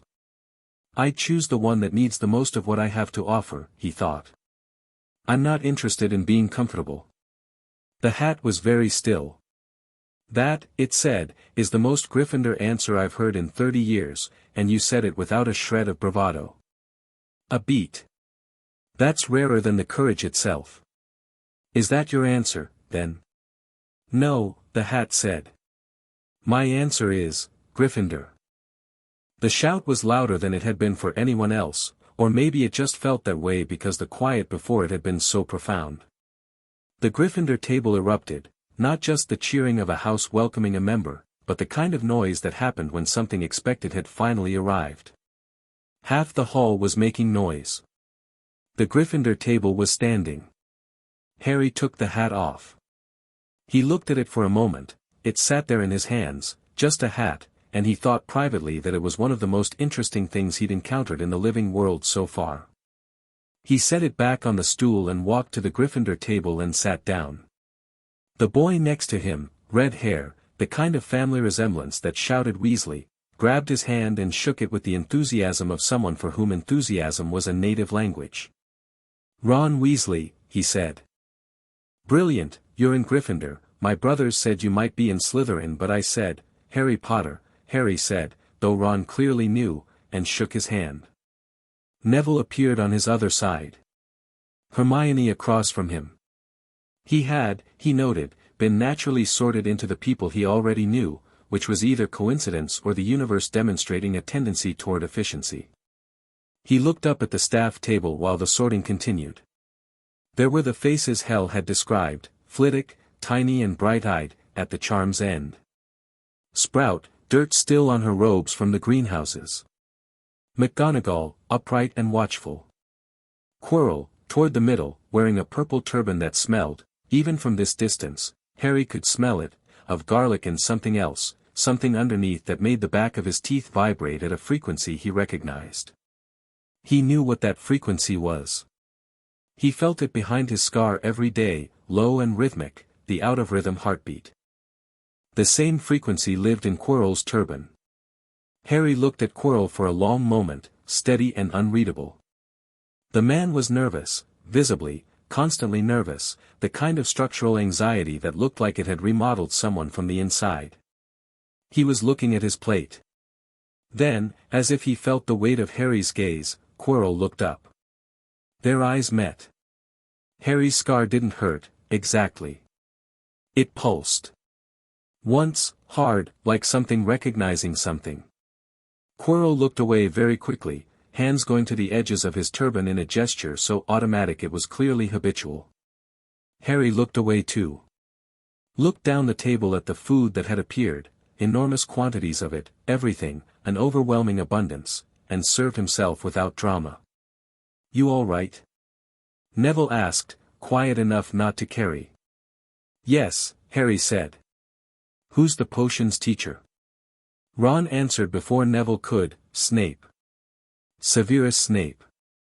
He's awful, my brothers say, favorites the Slytherins, hates everyone else, brilliant at it though, even Fred said that and Fred hates him." Harry looked at the staff table again. Snape was tall and dark-haired and had the posture of someone who used physical stillness as a weapon. He was looking at Harry now, had been looking at him, Harry realized, for some time, with the particular expression of someone doing complex private calculus. Black eyes, sharp and clinical, taking in every detail. Harry looked back at him with the level, comfortable gaze he used for everything. Snape's expression shifted infinitesimally. Not warmth, nothing so human. More the adjustment of someone who had expected a target and found something more complicated instead. Good, Harry thought. The next morning announced itself with Scottish September light cutting through the tower windows and the particular noise of 30 children who had all slept in the same room processing that school had, in fact, started. Harry was already dressed. He'd been awake for an hour, sitting on the window seat with one of his mother's letters open in his hands. He'd been reading them slowly, one at a time, making them last. This one was from a month before she died. She'd been writing to Sirius Black. She'd been worried and bright and fiercely herself, and her voice off the page was the same voice Harry had been carrying in his chest since the vault. He folded it carefully, put it away. Dressed. Went down. Hermione was already at the Gryffindor table when Harry arrived, with 3 books open and a plate going cold because she'd forgotten about it. Harry pushed her plate closer to her hand and she looked up, blinked, and ate without looking away from her reading, which he respected. The timetable arrived with breakfast. Potions with Slytherin on Thursday. Defense against the dark arts, Quirrell, on Wednesday. Transfiguration and charms this morning. Transfiguration first. McGonagall was, as promised, both demanding and excellent. She had a quality Harry appreciated. She had no patience for performance but deep patience for genuine effort.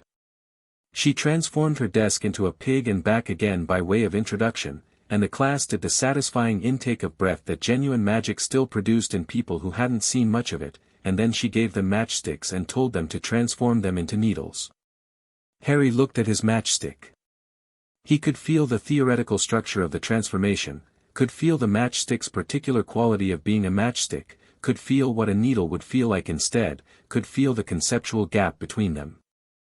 He picked up his wand, thought about what he was doing, and why it worked, and then applied the right pressure at the right angle. The matchstick became a needle. Not a perfect needle, the head was slightly off, the point less fine than it should be. He adjusted. Then adjusted again. On the third attempt it was precise. McGonagall came by during her circuit of the room and stopped behind him. She picked up the needle, examined it, set it down.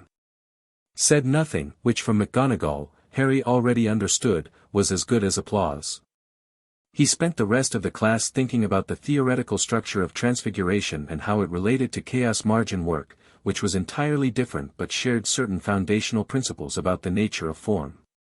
He wrote 3 pages of notes that had very little to do with the curriculum and everything to do with a thread of thinking that was his own.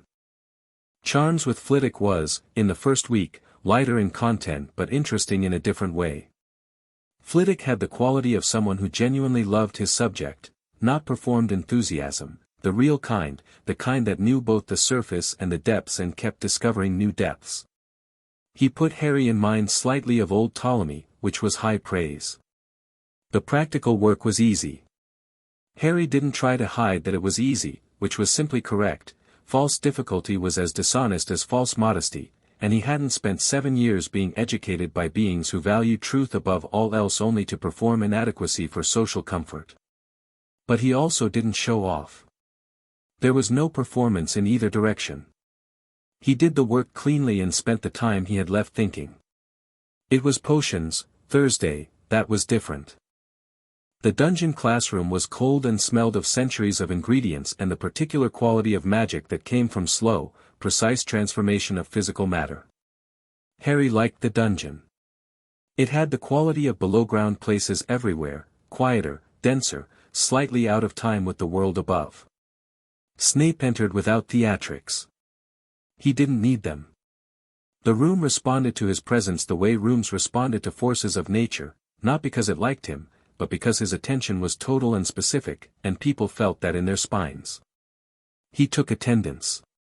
When he reached Harry's name, he paused, one deliberate beat, then moved on, which was itself a statement. Potter. Snape's voice, when he deployed it, had the quality of something being precisely aimed. What would I get if I added powdered root of asphodel to an infusion of wormwood? The class went slightly tense. This was the first lesson interrogation. Harry had read about Snape's teaching method from several sources, including an account from a former student whose shade had passed through Niflheim and had opinions about it. Harry looked at Snape steadily. Draught of living death, he said. One of the most powerful sleeping potions known. The asphodel and wormwood combination works at the level of the soul's awareness of the body rather than simply the body's nervous system, which is why it's considerably more potent than other sleep draughts. A silence. Snape looked at him. Harry looked back. The black eyes were doing the calculus again, the same adjustment as before, but more of it, going further. Where would you find a bezoar? Snape said. Stomach of a goat. Counters most poisons by binding to the toxin molecules. It's a physical mechanism, which is why it works against magical poisons that target the biological systems rather than enchanting the person directly. The difference between monkshood and wolfsbane? There isn't one. Same plant, different regional names. Also called aconite. Extremely toxic in raw form, with specific applications in wolfsbane potion. He paused one beat. Though the Wolfsbane potion has a significant design flaw in the base ratio that the standard formula hasn't corrected for. The room was extremely quiet. Snape was very still. He looked at Harry with those black analytical eyes, and something was happening in them that wasn't quite what Harry had expected.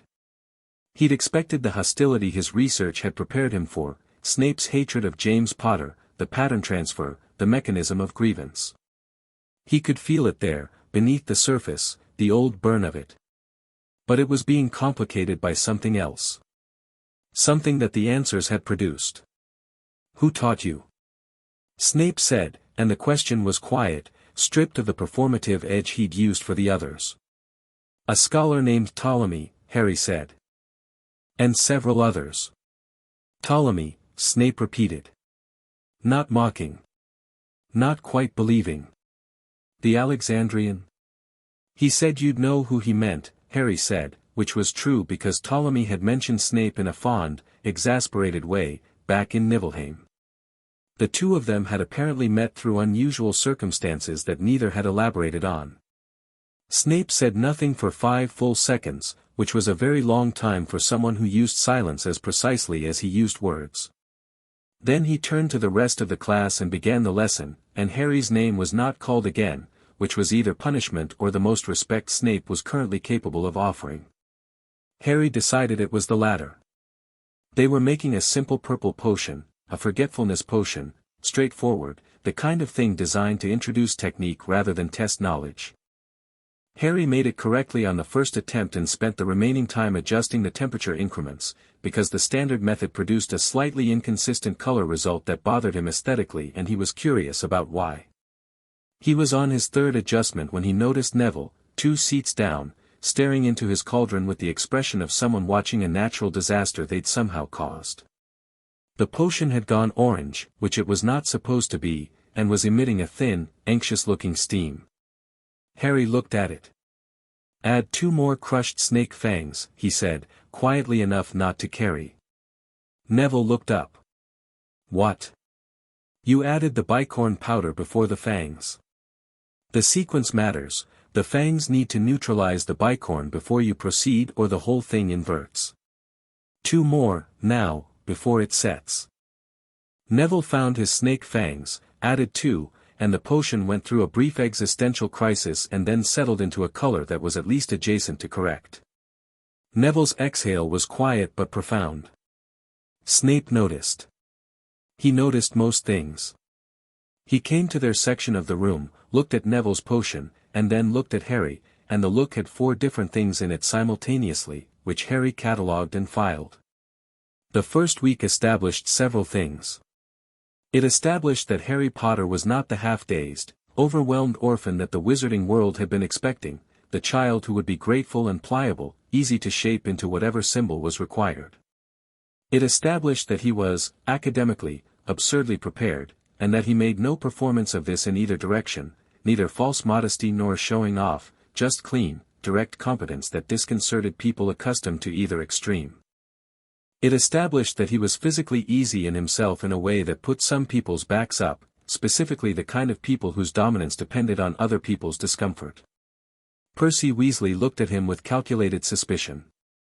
Draco Malfoy, in their shared charms class, watched him with those pale eyes that had moved from the performance of confidence into something more genuine, something that was actual assessment.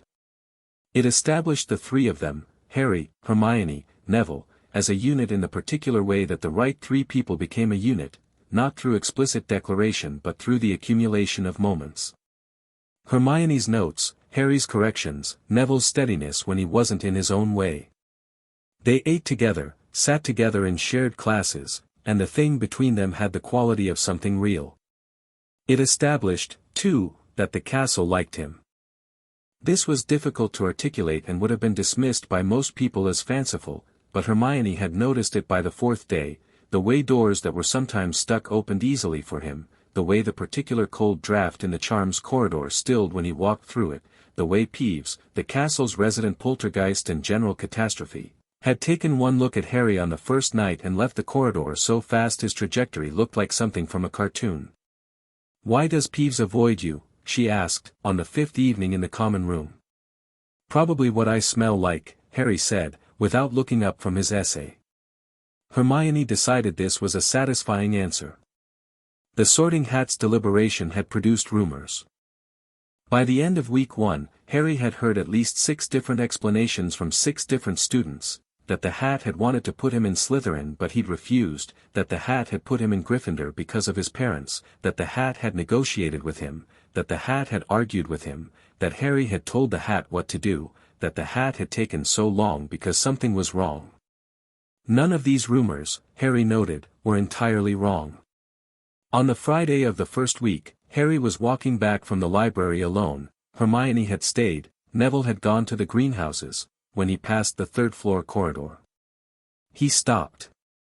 He could feel it from here. A door at the end of the corridor, behind which something breathed, enormous, 3-headed, warm with life, and behind that something else.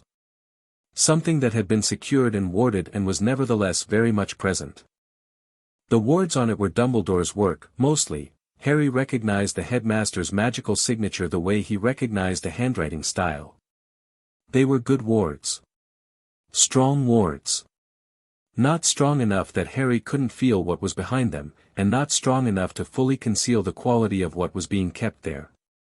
He stood in the third-floor corridor and looked at the door at the end of it, and thought about the note from Hel, "There is more than gold." The stone.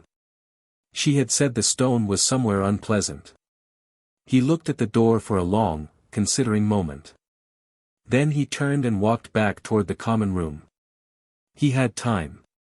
And whatever was at the end of that corridor, he noted with the steady certainty of someone who understood these things, was not going anywhere tonight. At the top of the staircase, he paused and looked up at the castle around him, the torchlight, the moving paintings, the ghost drifting through a nearby wall, the deep accumulated magic of the stone. He thought about what he'd told Hel. Whatever needs doing. He looked at the castle, the living, ancient, complicated thing of it, and it looked back at him in its way, the particular quality of old stone that had held enough human life to become something more than architecture. Right, he said, quietly, to no one and nothing and perhaps everything. He went back to the common room and finished his essay. Chapter 4, What Lies Beneath the School. October arrived the way Scottish October always did, without apology, driving rain horizontal against the tower windows, the lake gone from deep blue to hammered pewter, the grounds turning the particular colors of something beautiful in the process of letting go. The castle responded to it by becoming more itself, warmer inside, more enclosed, the fires in the common rooms burning higher, the smell of wood smoke threading through every corridor. Harry had been at Hogwarts for 6 weeks, and he had developed a routine. Mornings, up early, the window seat, one of his mother's letters or his own notes on whatever theoretical problem he was currently turning over. Breakfast with Hermione and Neville.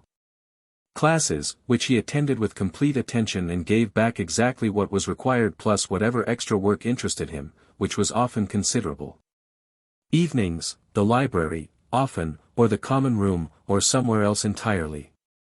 The somewhere else entirely was the part of his routine that was exclusively his.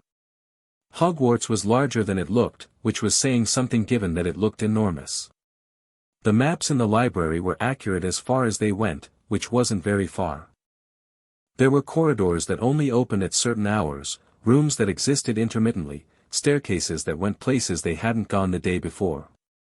Harry had been systematically learning all of it, not because he planned to use it but because understanding the space he inhabited was fundamental. Hel's lesson, bedrock deep, know where you are, always, completely. He'd found the room that could become anything on his 3rd week of exploration. He'd found a corridor behind the astronomy tower that smelled like the sea, which was geographically implausible and therefore interesting. He'd found a gallery of portraits that refused to speak to anyone, silent and staring, which turned out to be early headmasters whose memory charms had degraded in ways that made conversation inadvisable. He'd also found, twice more, the pull of the 3rd-floor corridor. He hadn't gone back.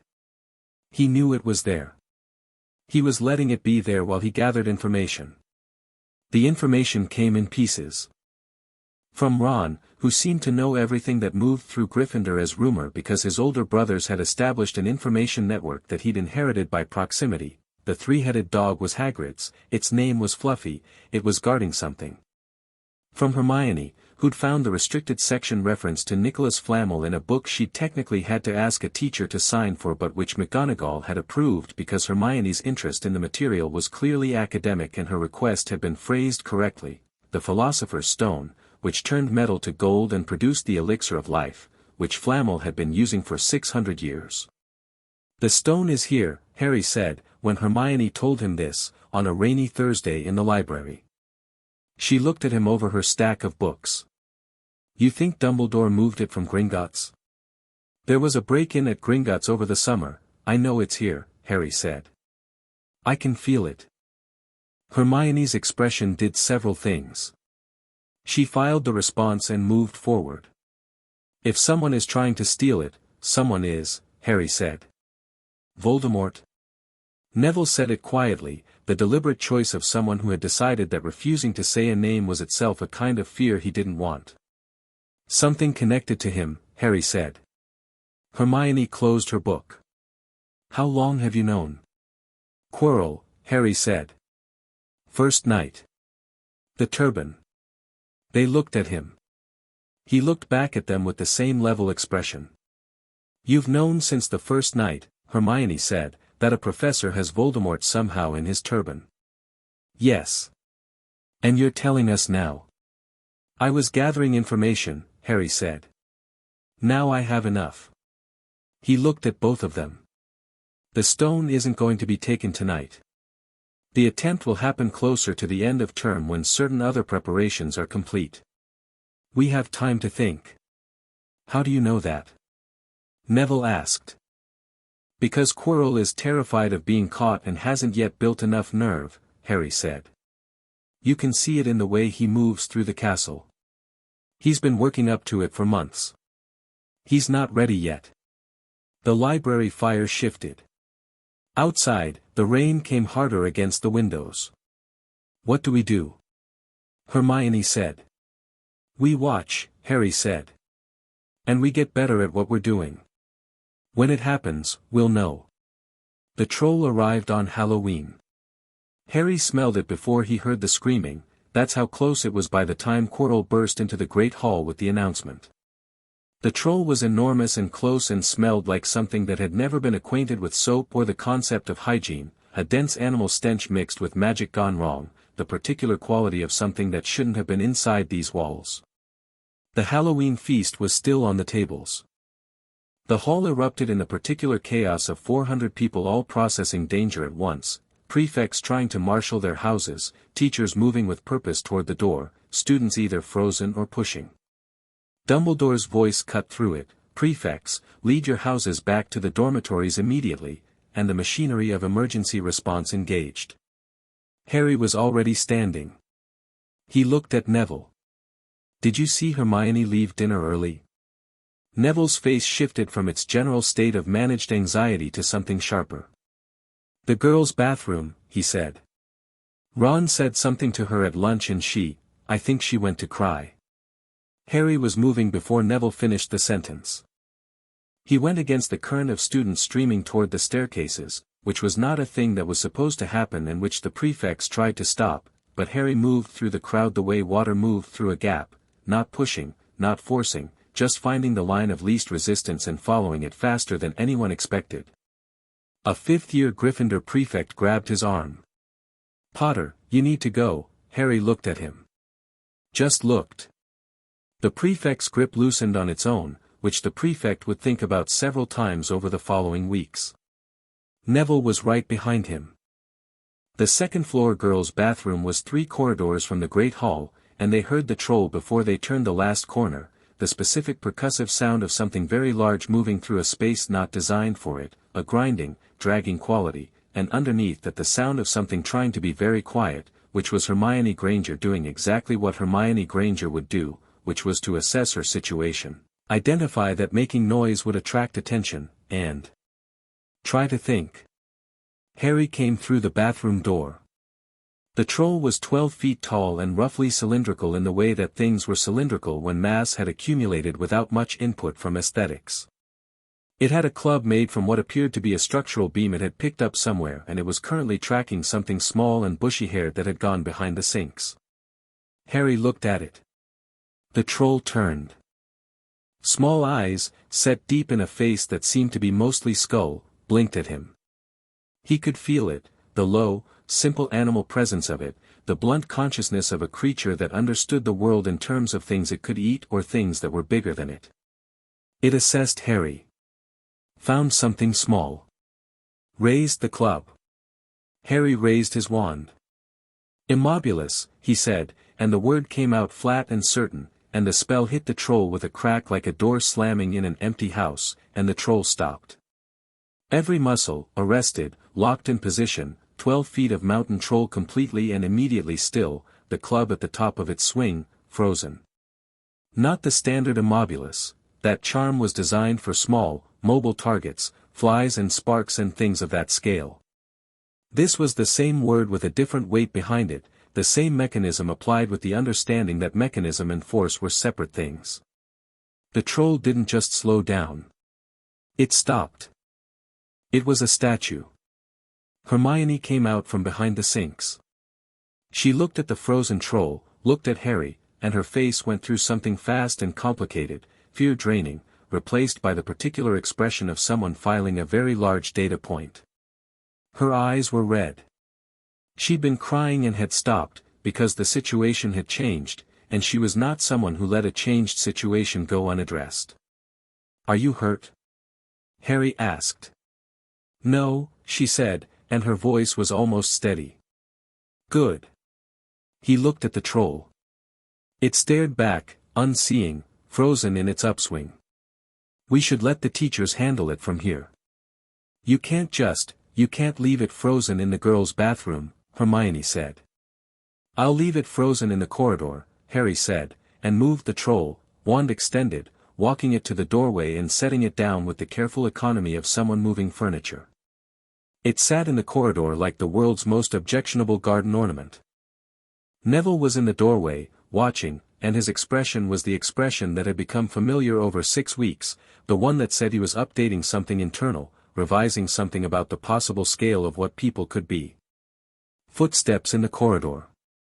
Several teachers coming fast, McGonagall, Snape, Quirrell at the back. They rounded the corner and stopped.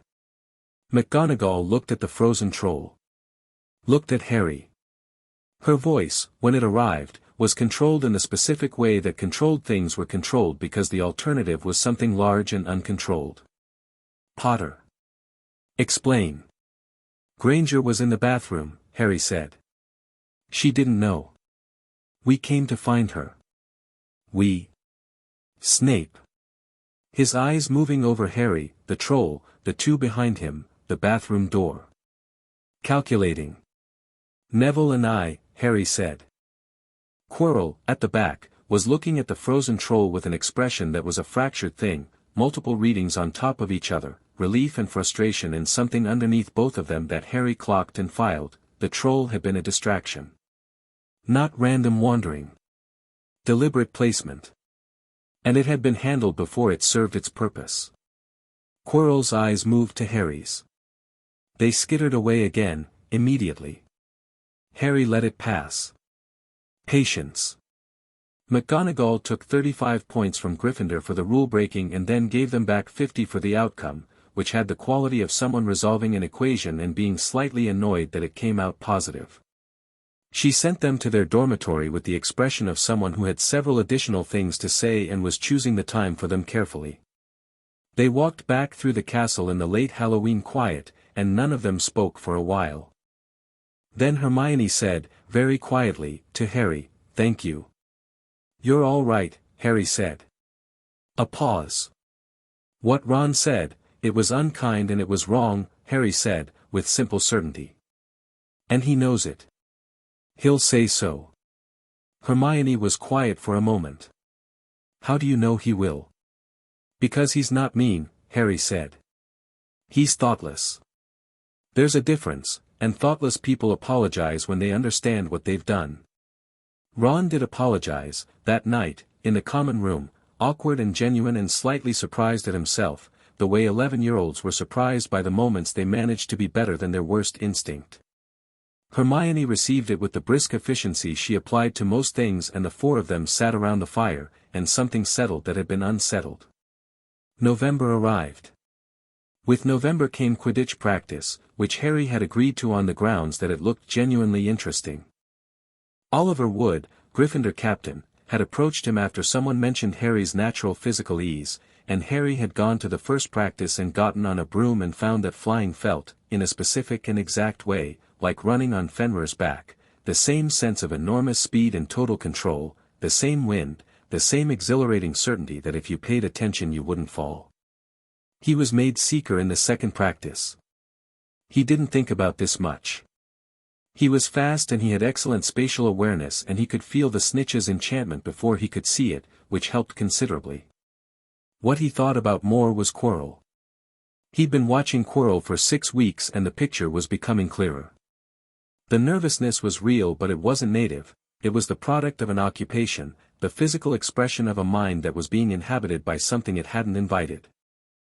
The thing in Quirrell's turban was managing him, pressing against him, using him the way a puppeteer used a puppet, and the puppet was tired and frightened and had been tired and frightened for so long that the state had become his baseline. Harry watched this with the particular clarity of someone who had been taught to read the weight of living things. He could see where Quirrell ended and where what was in the turban began. He could feel the Voldemort quality of it, the fragment, the sliver, the thing that had survived destruction by making itself a passenger. He understood, in a way that settled into his bones calmly rather than frighteningly, that what was in Quirrell's turban and what was behind his scar were the same basic category of thing.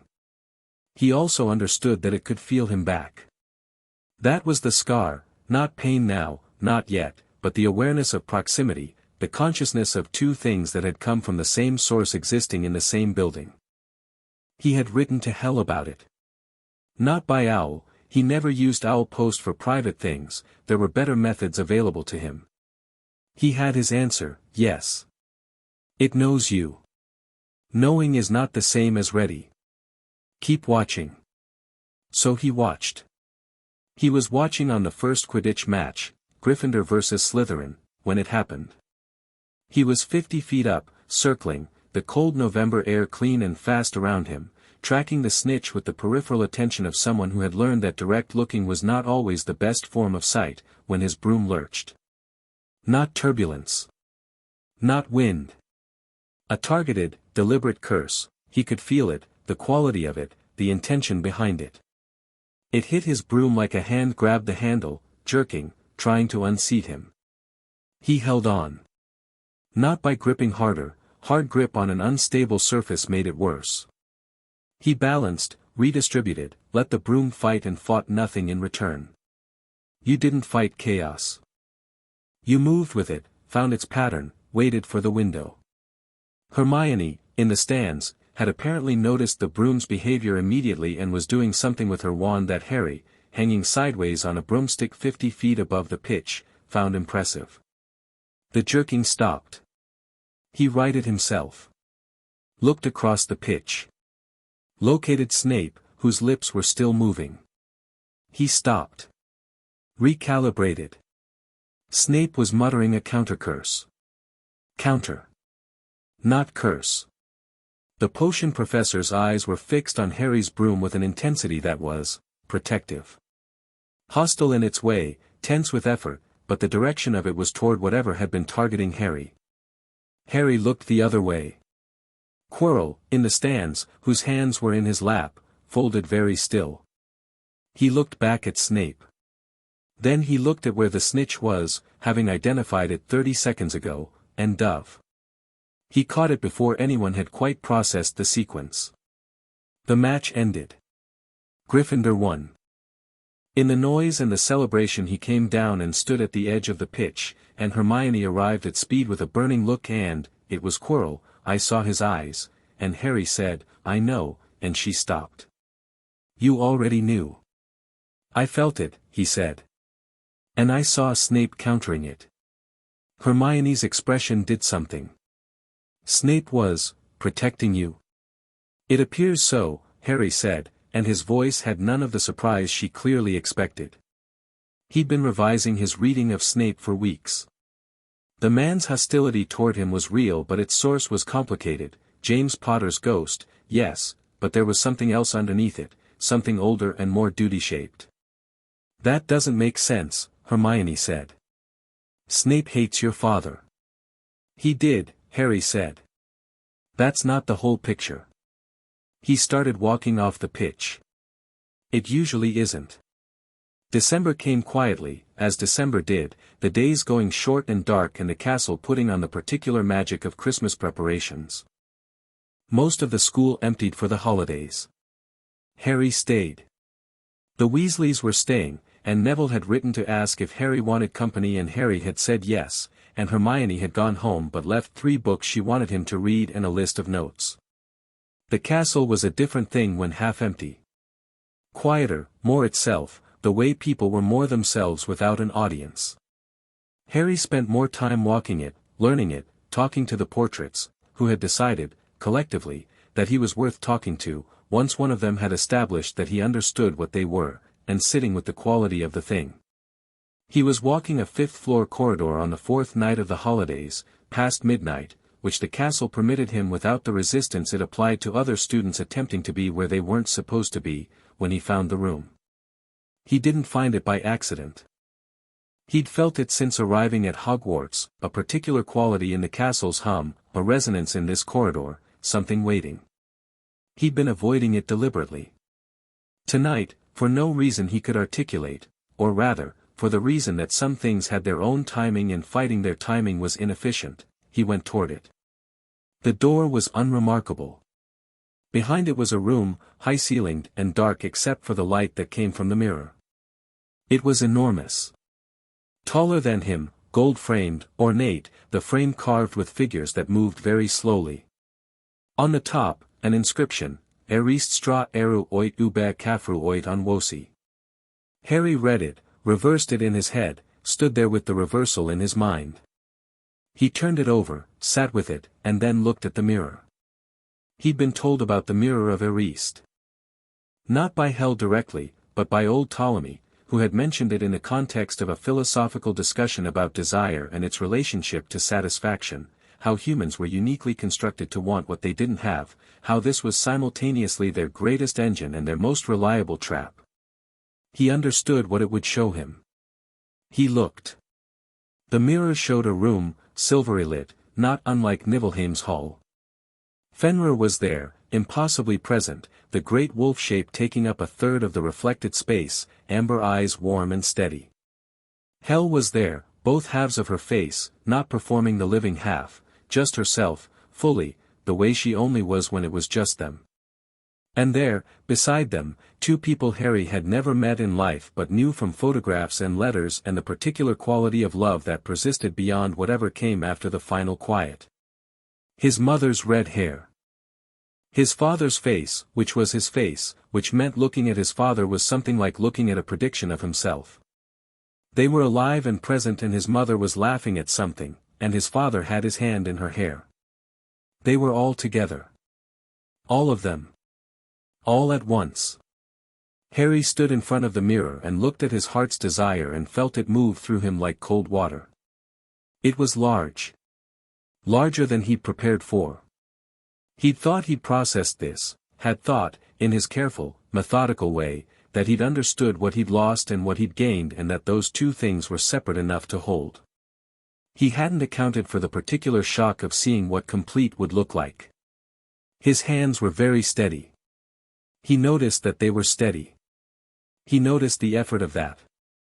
He stood there for a long time, with the warmth of the mirror's image on his face, and breathed. He thought of Hel's voice, the lesson he'd learned before he knew he was learning it: finitude is not failure. Endings are not punishments. What is gone is not nothing, it is something that was, which is more permanent than something that might be. He thought of his mother's letter, the voice off the page. He thought of what Hel had said, still burning, when they went. He looked at the mirror one more time. At all of it. Then he turned around. He walked to the door, and stopped with his hand on the frame, and said, over his shoulder, to the room, "I know you're there, Professor." A pause. Then the particular sound of someone deciding that pretense wasn't going to serve. Dumbledore stepped out from behind a tapestry on the far wall with the expression of someone who had been caught doing something that was either kind or invasive depending on your perspective. He had on robes the color of a summer night, deep blue and absolutely extraordinary, and he was carrying nothing, and his blue eyes were very direct. "You knew I was here," Dumbledore said. "Not a question." "Since I came in," Harry said. "You used a disillusionment charm. They have a particular cold spot quality when someone who casts them well is nearby." "And yet you still looked," Dumbledore said. "Yes," Harry said. "What did you see?" Harry looked at him for a moment, taking his measure in the old familiar way. Dumbledore was watching him with those blue eyes that had the warmth in them, real warmth, complicated by the other thing, the calculation, the management, the long habit of deciding what people needed and providing it in measured doses. He decided on honesty. Partial, specifically chosen honesty. "My family," Harry said. "All of them." Dumbledore was quiet. Something moved across his face, the real version of it, not the performed serenity. Something that looked, for a moment, like its own kind of grief. "I've looked in this mirror myself," he said, quietly. "More times than was wise." "What do you see?" Harry asked. "Socks," Dumbledore said, and smiled, and it was such a specific and deliberate pivot that Harry filed it without pressing. The headmaster was showing him the line of what he'd share by showing him the deflection. That was its own kind of information. "The mirror will be moved," Dumbledore said, before term resumes. "It does no good to dwell on dreams and forget to live." He paused, and looked at Harry with those blue eyes, and seemed to be coming to a decision. "You are not what I expected, Harry." "Everyone keeps telling me that," Harry said. "And what do you make of that?" Dumbledore asked, and there was genuine curiosity in it, the curiosity of a man who had been surprised and had enough intellectual honesty to be interested by the surprise rather than threatened. "I think people's expectations say more about them than about the person being expected," Harry said. Dumbledore looked at him for a long moment. "Who taught you that?" "Someone who has had longer to watch expectations fail than almost anyone," Harry said. The fire in the wall sconce flickered. In the mirror, Harry noticed without turning around, the image had shifted slightly. He didn't look. "You were placed with the Dursleys for your protection," Dumbledore said, and the shift in his voice was barely perceptible, the slight lower register of someone approaching something they know requires care. The blood wards failed," Harry said. "Or they were never sufficient for what replaced them." Either way, he met Dumbledore's eyes directly, no heat in it, just the clear assessment of one person reading another. "I am not angry about what was decided. I want you to understand that. I had a different life than you intended, and it was better.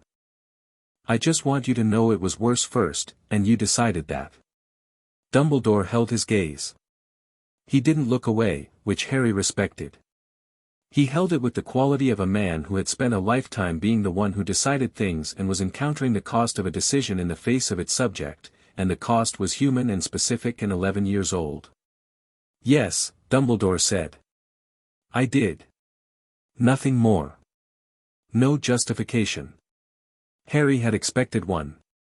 The absence of it was more complex than the justification would have been. He nodded once.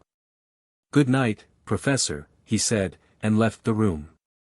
He walked back through the empty castle, his footsteps quiet on the stone, the torches burning low in their brackets, and he thought about what Dumbledore had looked like in that moment, not the great wizard, not the headmaster, not the architect of the greater good, but simply a man holding the weight of a specific decision that had specific consequences, looking at the specific person.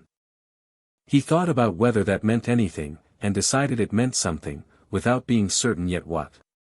He wrote to Hel that night. The frost came on the window. Her reply arrived as it always did, not by owl, not by post, but present in the morning where it hadn't been the night before, in her precise minimal script. What did you see? Harry wrote back, all of you. And them. Together. Her reply, that is an honest heart. Then, below that, in slightly different pressure, as if added after a pause, come home at Easter. Fenrir asks. Harry looked at that last sentence for a long time. Fenrir doesn't ask, he wrote back. He states preferences and lets them sit. Her reply was immediate this time, which was unusual, and it was a single word. Yes. Harry smiled. Folded the letter.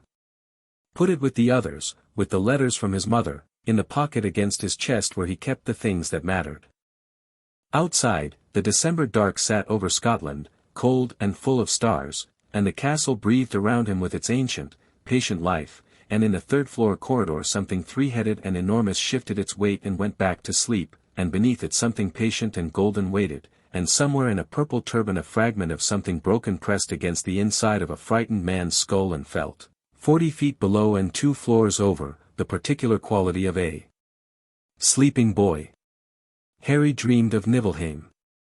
The silver light, the bone-white trees, the warmth of enormous grey fur under his cheek. He woke up at 3 in the morning, briefly, and lay in the dark of the dormitory listening to Ron's uncomplicated snoring, and felt, without examining the feeling, that things were moving. Not urgently. But moving. He went back to sleep. The second term came back with Hermione and noise and the castle filling up again, and January brought a cold so intense it crystallized the inside of the windows and made the lake opaque from shore to shore. Quirrell's anxiety had changed quality, Harry could feel it shifting as February became March. The desperation was higher. The pressure from the thing in the turban was increasing. Harry told Neville and Hermione in February. Not everything. But enough. He sat them down in a corner of the library on a Thursday evening and told them about the stone, about Quirrell, about what he understood of what was coming, and he told them in the level, even way he explained everything, as facts, as data, as a situation to be assessed and prepared for. Hermione asked 7 questions in quick succession, each building on the last, her mind working at its characteristic speed. Neville was quiet and then said, "What do you need from us?" Harry looked at him. That was, he thought, the right question. Exactly the right question. "I need you to keep your eyes open," he said. "And I need you to trust me when I say I know what this is." "Do you know what you're going to do?" Hermione asked. "More or less," Harry said. "More, or less?" "More," Harry said. "The less part is the last bit." "What's the last bit?" "The part with Voldemort," Harry said. They were both quiet. "Are you afraid?" Neville asked. Harry considered the question with genuine care, because it deserved genuine care. He thought about what fear actually was, what it required, the uncertainty about whether you could handle what was coming, the gap between what you were and what the situation needed. "No," he said. "But I think I should feel something about it. I'm working on what that is." Hermione looked at him across the library table, in the candlelight, with those precise brown eyes that saw things clearly. "That's very honest," she said. "Hel says honesty about your own state is the beginning of being useful," Harry said. "She sounds," Neville said carefully, "like quite a person." "She's not a person," Harry said.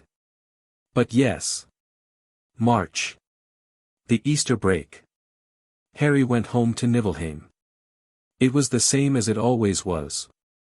The silver light, the cold that was a different cold, the bone-white trees. And Fenrir, lying in his usual place, head on his forepaws, amber eyes tracking Harry as he came over the ridge.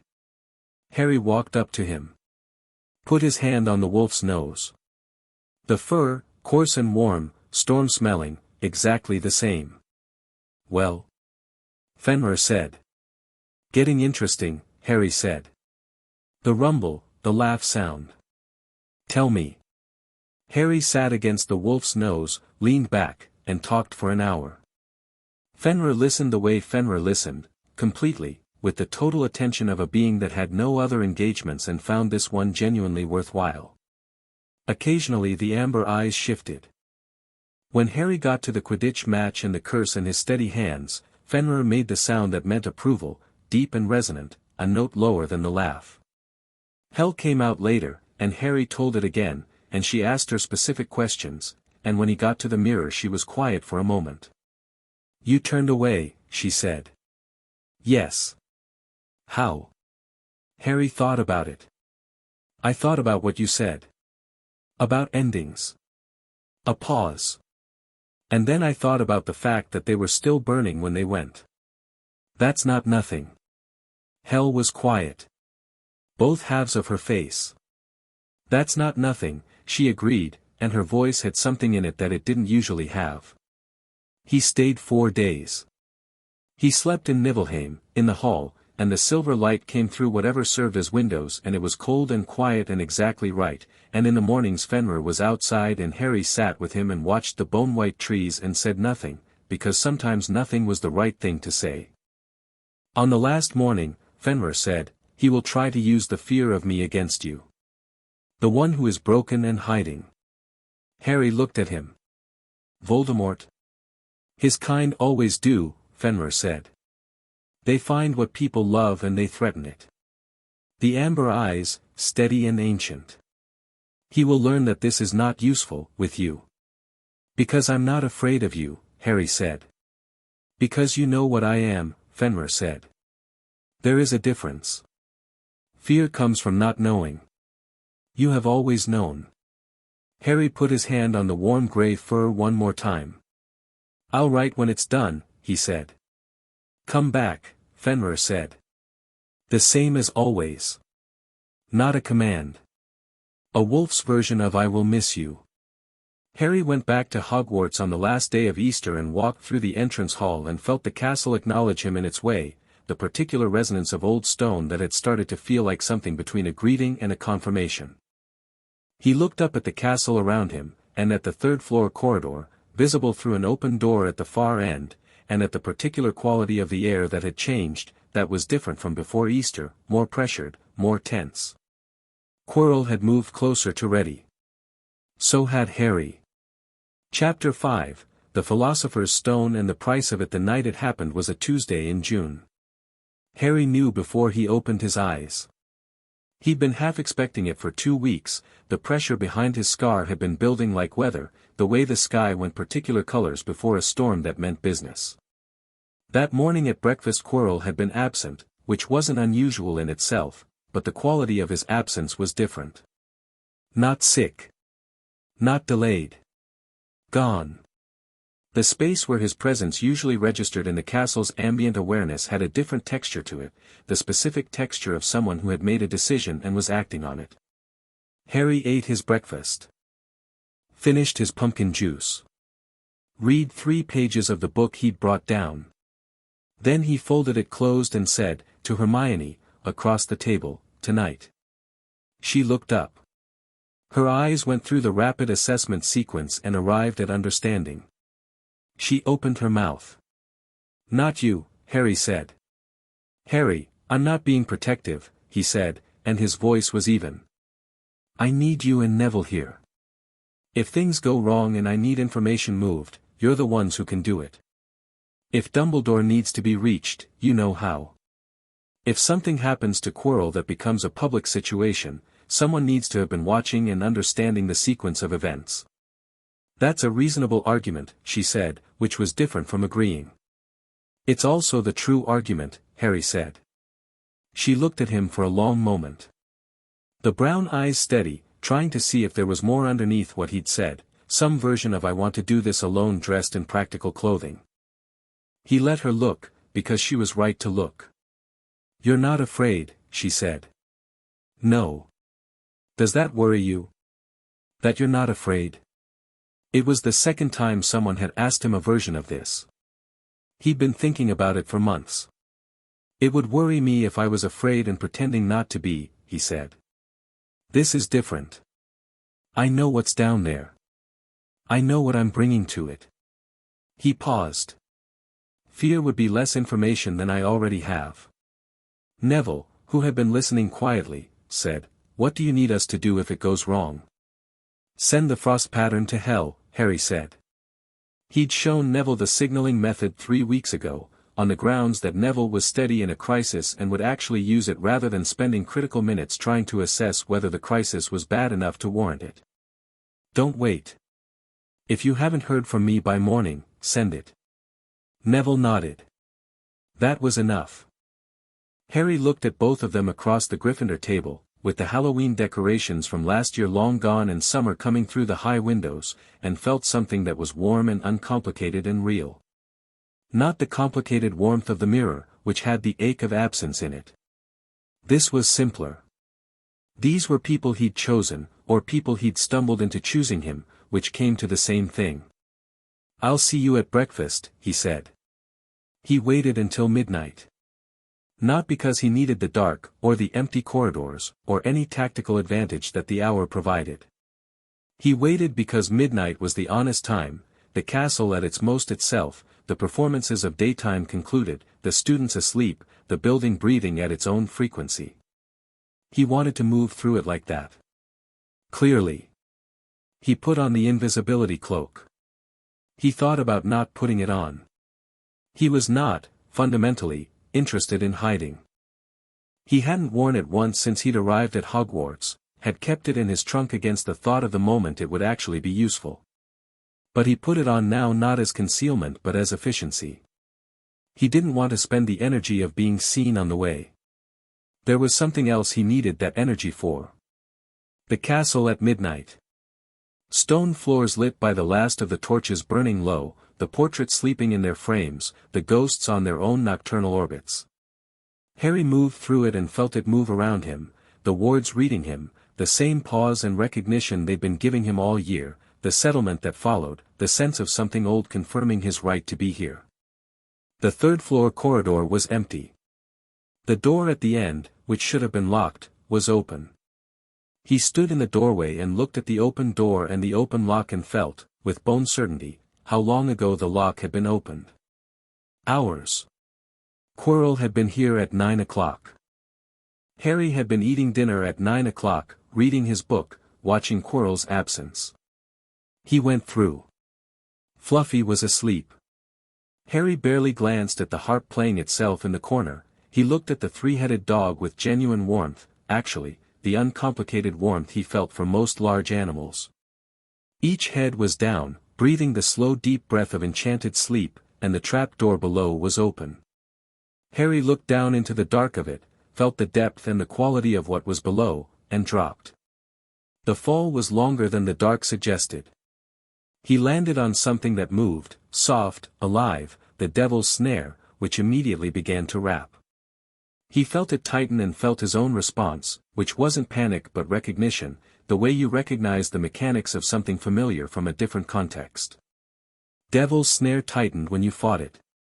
He did not fight it.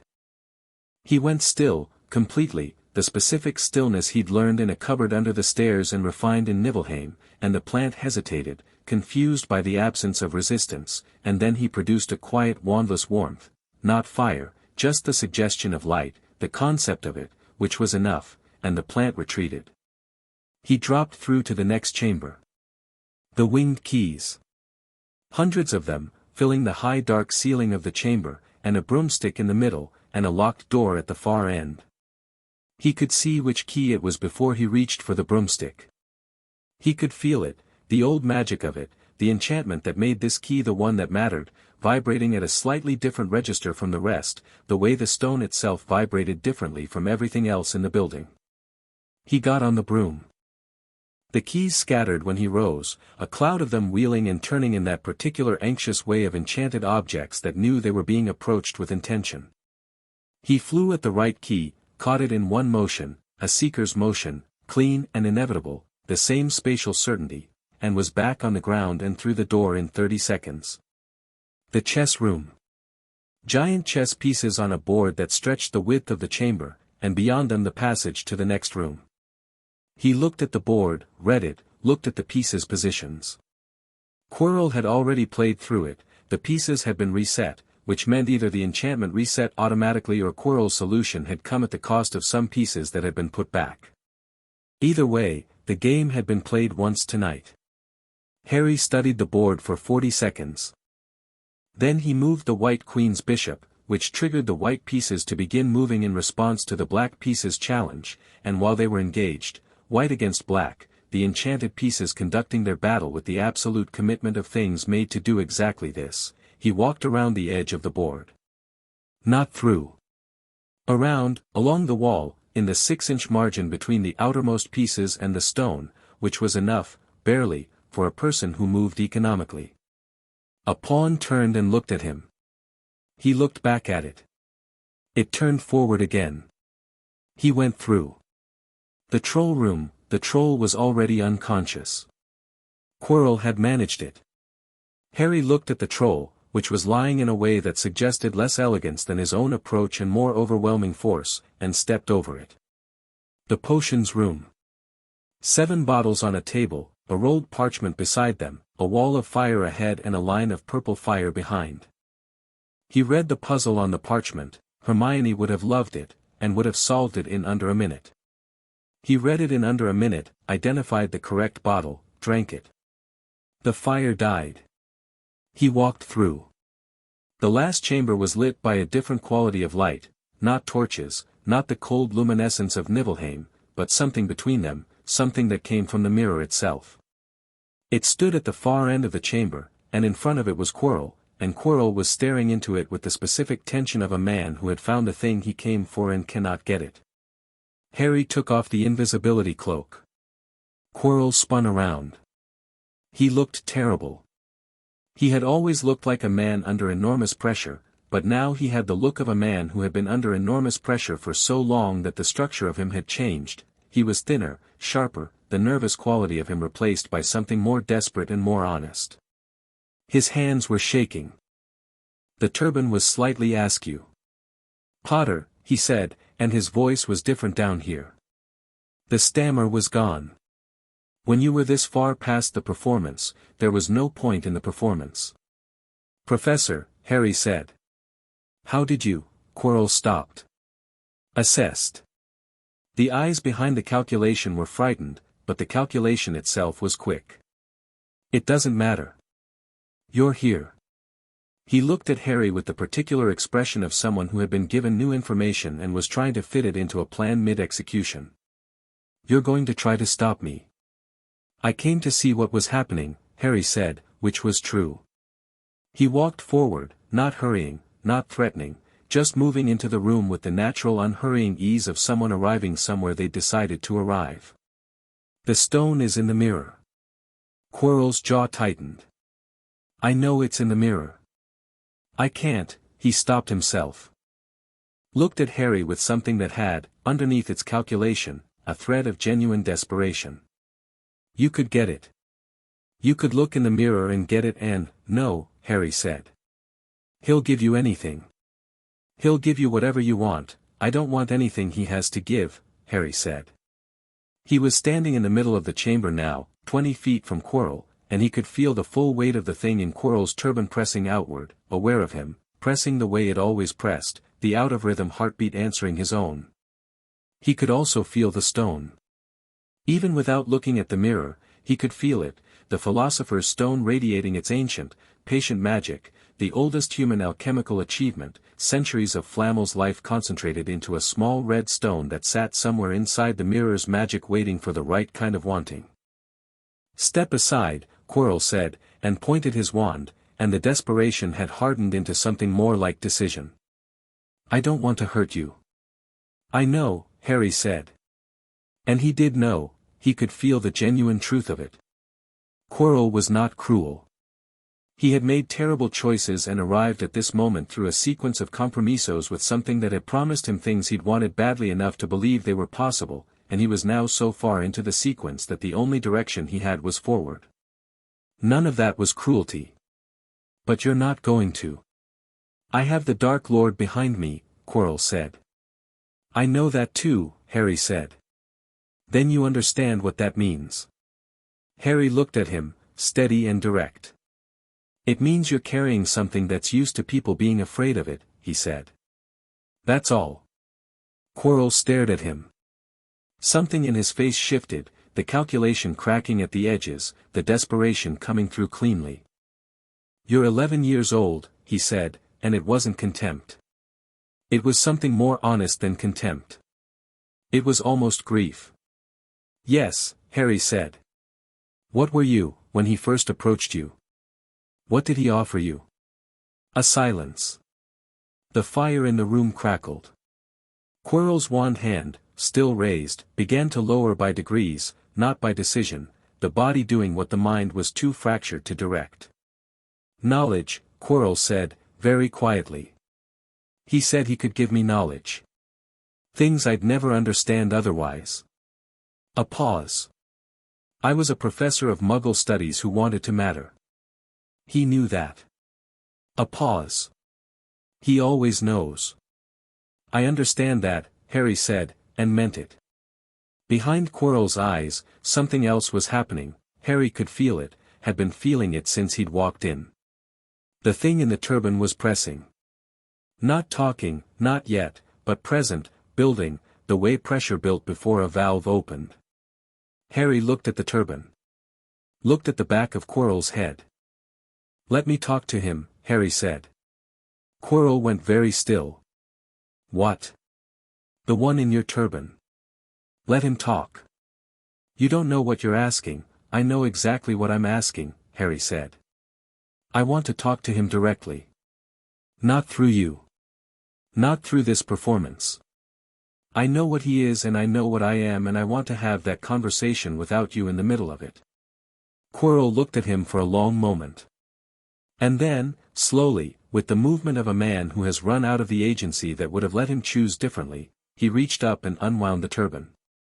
The face on the back of Quirrell's head was thin and pale and it had eyes that were red as fresh embers, and it turned to look at Harry with the particular quality of something very old and very powerful encountering something it hadn't fully modeled. Harry Potter, Voldemort said. His voice was thin, the voice of something that had been reduced, that existed in a state significantly below its original scale, but the quality beneath it was real. The intelligence. The control. The absolute conviction in his own understanding of every situation. Tom Riddle, Harry said. A pause. The red eyes did something, not surprise, but the adjacent thing. No one calls me that anymore. It's your name, Harry said. You chose Voldemort because it meant something to you, flight from death. But you were Tom Riddle first, and Tom Riddle made every choice that brought you here. He looked at the red eyes directly, the way he looked at everything. I'm not afraid of either version.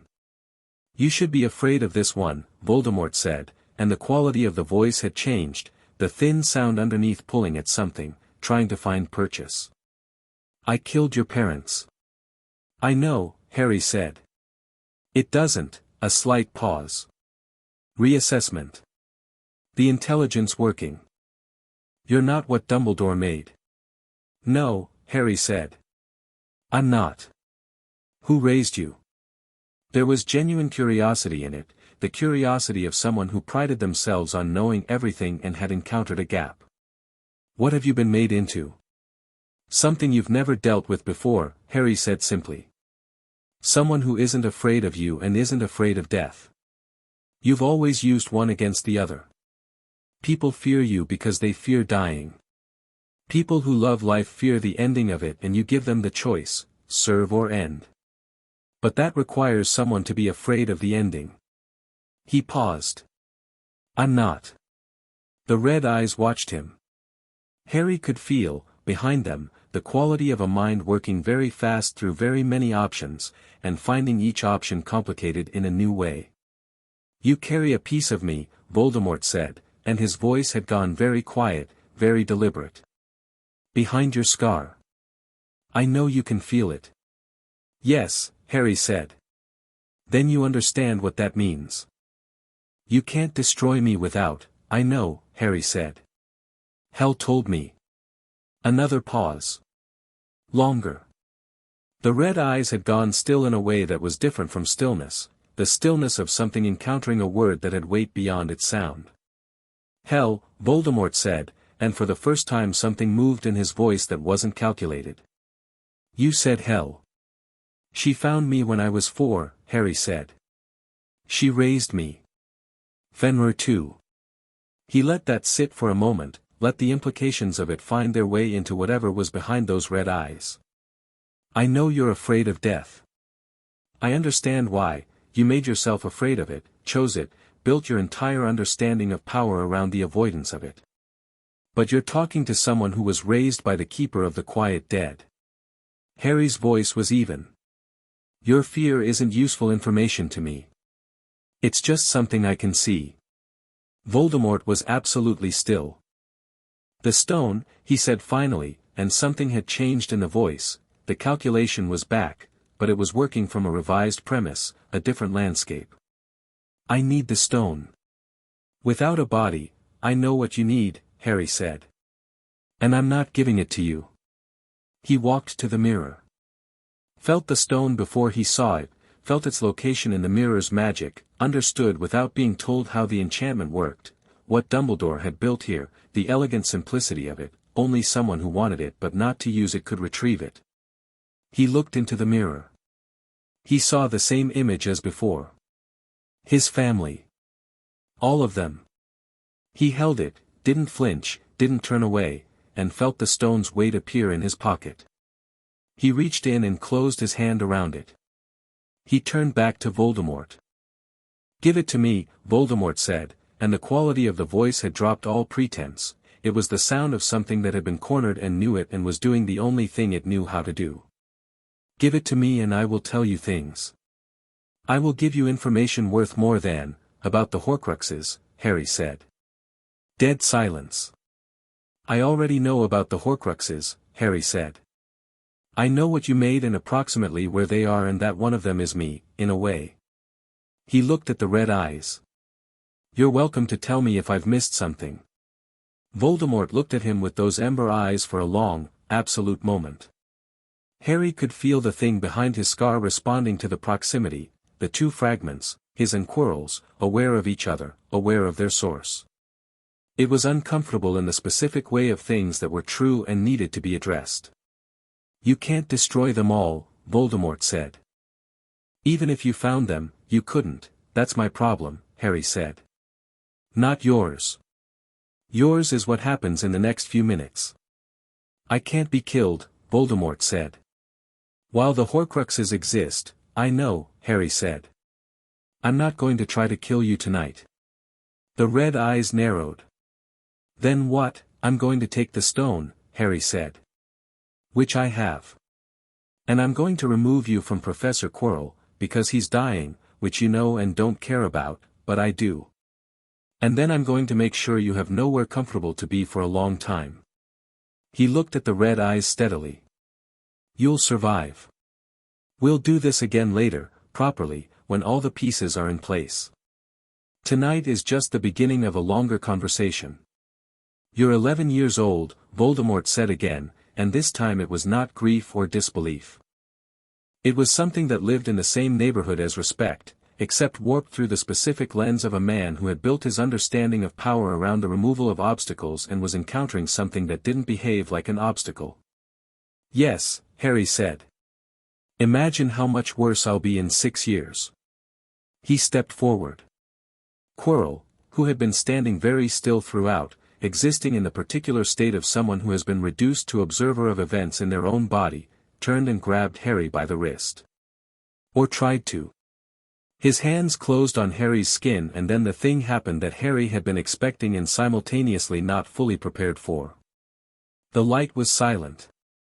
It didn't make the sound that explosions made or the crack that spells made. It was simply, a dissolution. The way ice became water, the way darkness became dawn, not the dramatic moment but the state of change itself. Where Quirrell's hands touched Harry's skin, they came undone. Not violently, not in the way of destruction, but in the way of something that had been sustained by a particular force encountering the absence of that force. The death-adjacent quality that Hel had identified in Harry, had named and described and taught him to understand, the quality of existing at the boundary of living and not living, the ability to feel the weight of finite things. It was not aggressive. It was not weaponized. It was simply what Harry was. And what Harry was, at the cellular level, at the level of his particular existence, was fundamentally incompatible with what Voldemort was using to sustain himself. A man sustained by the theft of life, by the violation of death's natural sequence, by 7 anchors hammered into existence, touching a person raised by death's own keeper was a contradiction the magic couldn't resolve. Quirrell's hands came away. Quirrell fell. Harry caught him. This was instinctive, the same instinct that had caught Neville's toad on the train, the same reflex of someone who had been taught that living things had weight worth acknowledging. He caught Quirrell under the arms and lowered him to the ground, and the man's face, both the face he'd been wearing all year, the performance of harmless anxiety, and the face underneath it, which was simply a face, simply a person, simply someone who had made terrible choices and was now paying for them in the most final way, both faces were the same face and both faces were, Harry noted, at peace. Whatever had been pressing inside his skull for however long it had been doing it had lifted. The terrible weight of an occupied mind was gone. "I'm sorry," Harry said. Quietly, to the man on the floor. Quirrell looked at him. His breathing was shallow. The mismatched face was very pale. "You're sorry," he said, and it was barely sound. "That you got here," Harry said. "That no one caught it before this." Quirrell looked at him for a moment.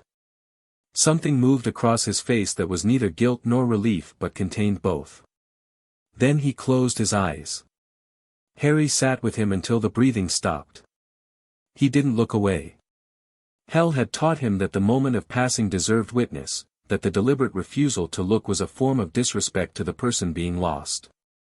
He sat with Quirinus Quirrell in the underground chamber below Hogwarts, with the mirror behind him and the stone in his pocket, and he was with him when he went. The transition was very quiet. As transitions always were, for the quiet dead. Not battle, not fire, not glory. Just the specific moment when the weight of a living person became the weight of something else, and the quality of the room changed in the small, absolute way that rooms changed. Harry sat there for another minute after, in the new quality of the room. Then he stood up and looked at the mirror. His reflection looked back at him, just him, one boy, no assembled family, the mirror returning to its ordinary function once its specific enchantment had concluded. He looked at himself. The green eyes. The scar. The face that was his father's and his own. He put his hand over his pocket where the stone was. He took a breath. Then he looked up, because he could feel, through the layers of stone and floor and corridor above him, the approach of someone moving with purpose. Dumbledore. Moving fast, not through the chambers, from outside, the way someone entered a building rather than descended through it. The headmaster was coming back, and from the quality of his movement, he had already understood that he was too late for prevention and was arriving for something else. Harry walked back through the potions chamber, through the fire, past the unconscious troll, past the chess room.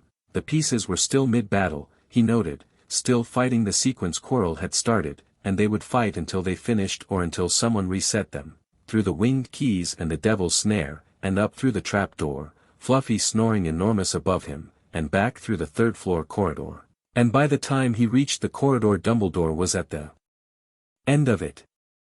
They met in the middle of the corridor, Harry coming up from below, Dumbledore coming from the stairs, and they stopped 10 feet apart and looked at each other. Dumbledore's face. Harry read it in the first second. He had known something was wrong and come as fast as he could and had not come fast enough and was now looking at Harry and processing that Harry was upright and unharmed and whatever was in his expression was at war between relief and something more complicated. "Quirrell," Harry said. "Underground. He's gone." Dumbledore closed his eyes briefly. "And the stone?" Harry reached into his pocket and held it out. The Philosopher's Stone sat in his palm, small and red and warm, the accumulated alchemy of 6 centuries, the elixir of life and the gold maker and the thing that Tom Riddle had decided was worth the risk of exposure and a man's life and the corruption of a school. It was, honestly, smaller than he'd expected. Dumbledore looked at it in Harry's outstretched hand for a long moment. He didn't take it immediately. He looked at it and then at Harry and then back at it with the expression of someone doing complex emotional mathematics with a result that didn't fit the expected column. "You retrieved it from the mirror," Dumbledore said. "Yes. You looked in the mirror and you were able to take it," Dumbledore said, and his voice had gone quiet in the specific way of someone working through what a thing meant. "The enchantment was designed for someone who wanted it but not to use it." "I know," Harry said. "I don't want to use it." "Then what did you want?" Harry looked at him steadily. "To keep it away from him," he said. "That's enough reason." Dumbledore took the stone from his hand with the gentleness of someone handling something that had already been through enough for one night. He held it in both hands, looked at it, and then looked at Harry. "Are you hurt?" he said. "No. Quirrell touched you." "Yes." "And you?" Dumbledore stopped. He was looking at Harry's hands. Harry looked at his own hands, which were fine, no marks, no burns, no evidence of anything. The quality that had done what it did to Quirrell was simply his and had left no external trace. "I'm fine," Harry said. "What are you?" Dumbledore said, and it was the most honest question the man had asked him. Stripped of the warmth performance and the managed information and the careful headmaster authority, just a man asking what he was actually looking at. Harry thought about how to answer this. He thought about Hel's voice, "The living half is what I wear for company. The other half is what I am when I'm being honest. I'm Harry Potter," he said. "James and Lily's son. I was raised by Hel and Fenrir in Niflheim for 7 years and I came here because it was worth my time." He met the blue eyes directly, both the warmth and the calculation and whatever was underneath both. "You placed me in a cupboard under the stairs and a goddess found me first and did a better job. Those are all true things. The rest of it, a gesture, encompassing the stone, the corridor, the whole complicated evening, the rest of it is just the work." Dumbledore looked at him for a very long time. The corridor was empty and quiet and the night held outside and somewhere below them 3 enormous sleeping heads breathed in the dark. "I owe you a great deal more than an apology," Dumbledore said. "Yes," Harry said. "You do." He paused. "But the apology is still a reasonable place to start." Something moved across Dumbledore's face, through the warmth and the calculation and all the accumulated layers of a very long life spent deciding things, something real, and unperformed, and very tired. "I am sorry, Harry," he said. "For what you endured. And for believing that enduring it was necessary."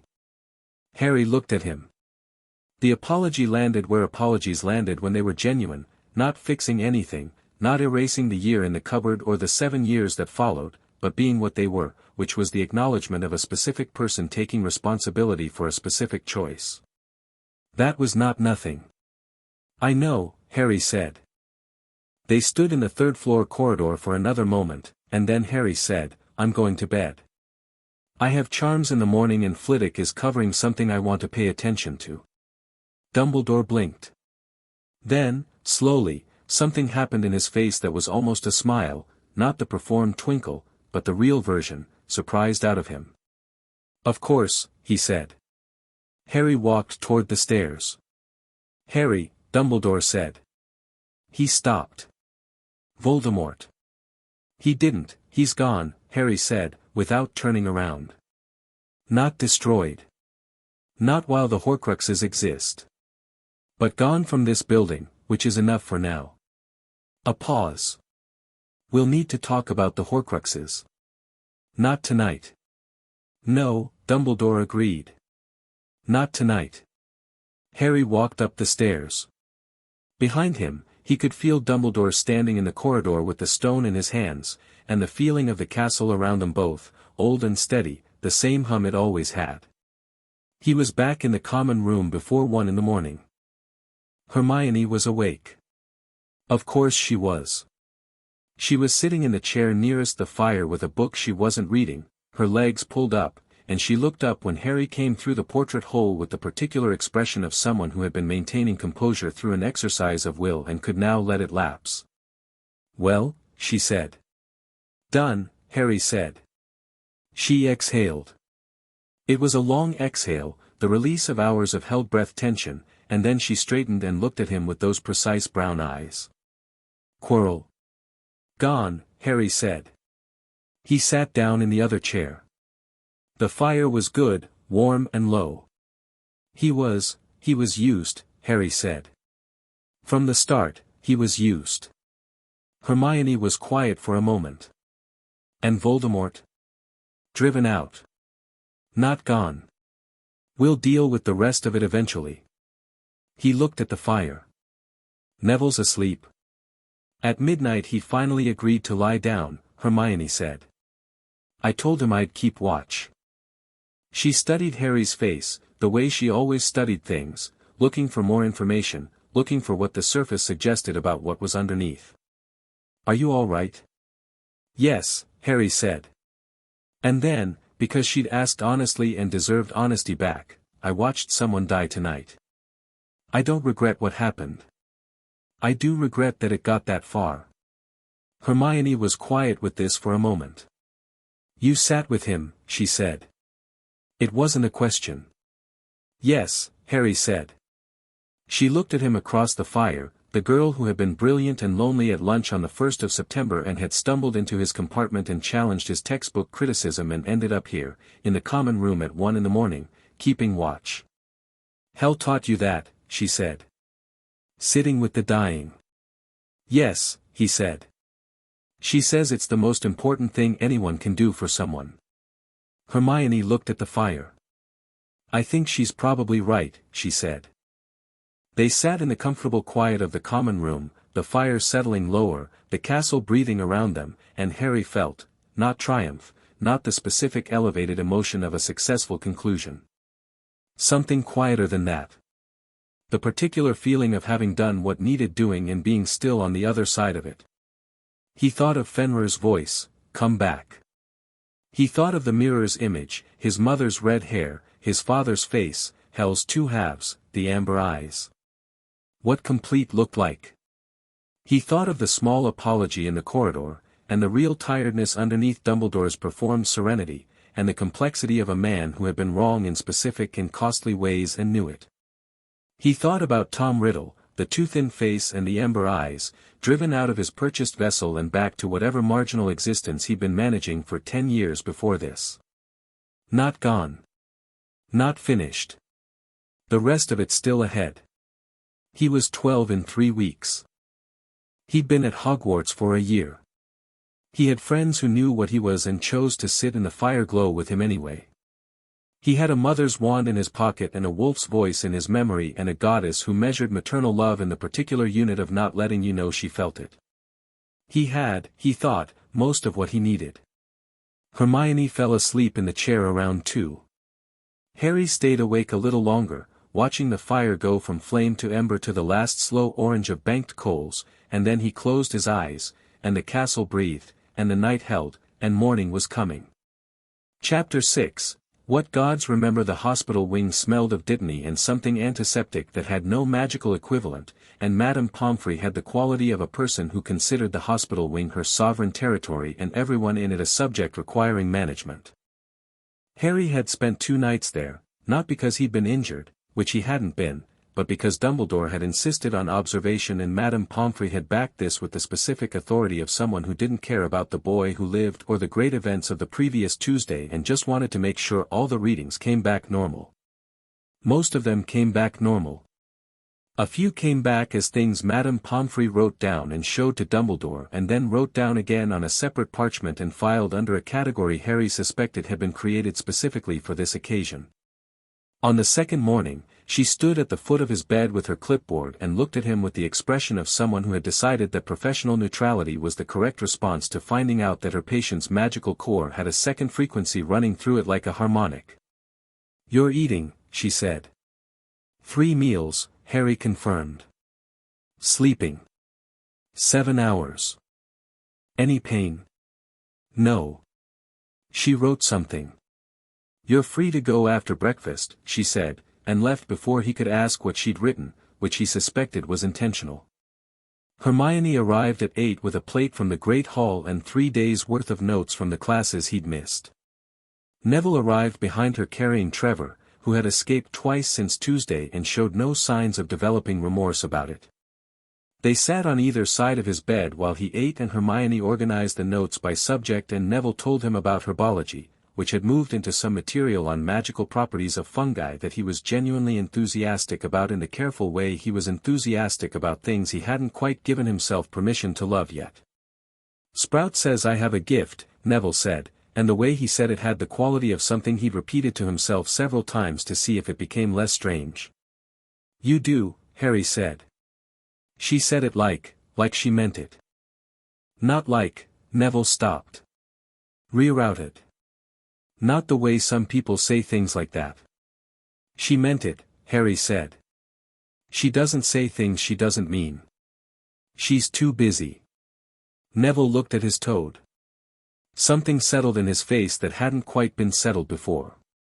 It was small, but it was real, and Harry watched it happen with the quiet satisfaction of seeing something find its proper position.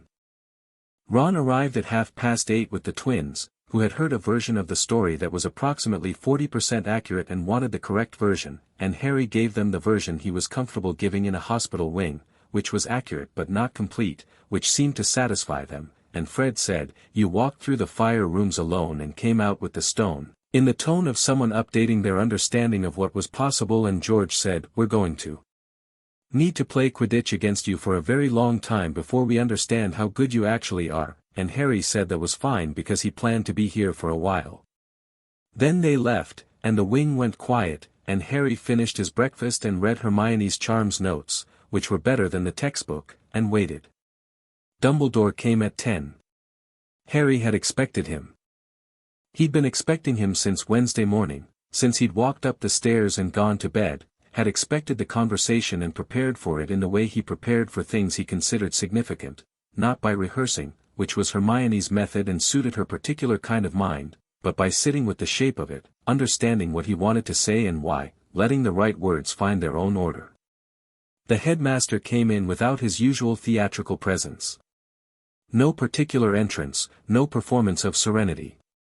He sat in the chair beside the bed and he was wearing robes the color of deep water and he looked tired, genuinely tired, the tiredness of someone who had spent 2 days in their own version of reckoning, and Harry recognized the quality of it because he'd seen something similar in the corridor on Tuesday night. "How are you?" Dumbledore asked. "Fine," Harry said. "I want to talk about the Horcruxes." Dumbledore absorbed the directness with the ease of someone who had decided to stop being surprised by it. "I want to speak about that as well." He folded his hands in his lap. "What do you know?" 7, Harry said. "He made 7 anchors, which means 6 objects plus the fragment behind my scar. The diary, he made that one early, I think, from the quality of the magic on it, it's more deliberate than the later ones. The ring, which is a Gaunt family heirloom and is currently in a shack in Little Hangleton. The locket, which is Slytherin's and currently in the possession of someone who took it from a cave. The cup, which is Hufflepuff's and is in a Gringotts vault.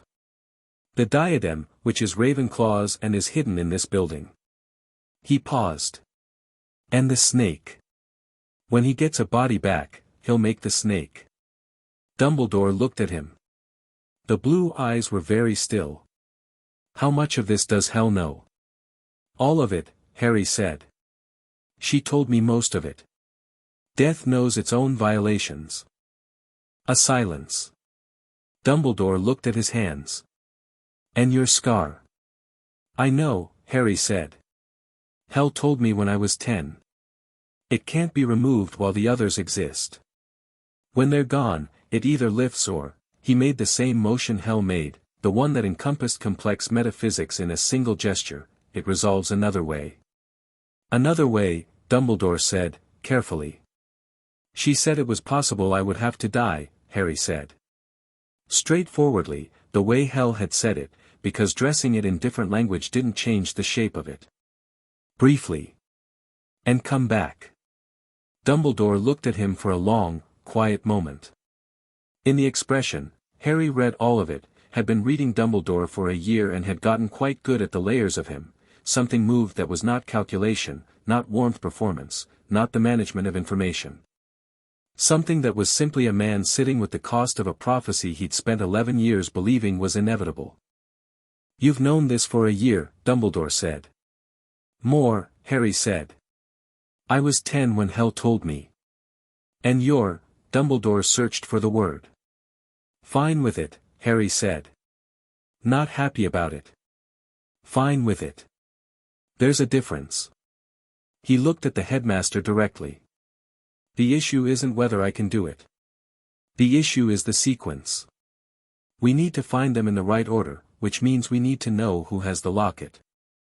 We need to be careful about the diary because it can possess people and that's dangerous for whoever encounters it first. The ring has a curse on it that's specifically designed for someone with what I am, actually, someone death adjacent. I need to handle that one. The ring, Dumbledore said, and something careful moved through his voice. I had intended to, don't, Harry said. Whatever you are going to do with the ring, don't do it alone. The curse on it is Gaunt's work and it's specifically designed to exploit the desire to reverse death. It would kill you through the thing you want most. He held Dumbledore's gaze. Hel described it. I know what it does. I can handle it in a way you can't. Dumbledore was very still.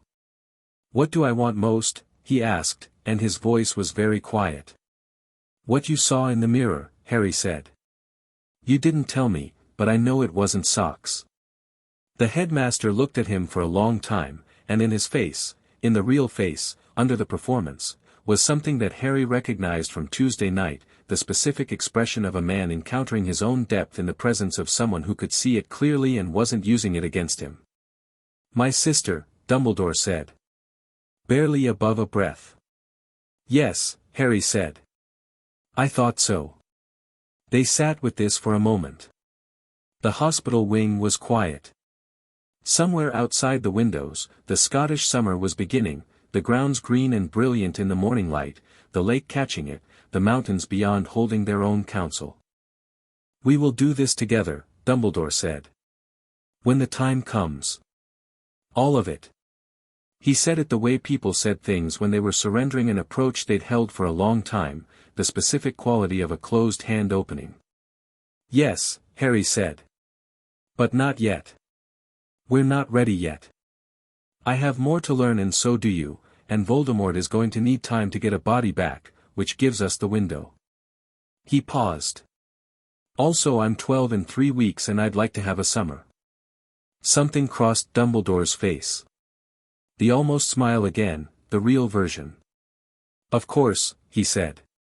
One more thing, Harry said. Dumbledore waited. I'm not going back to the Dursleys, Harry said. It wasn't heated. Wasn't a declaration.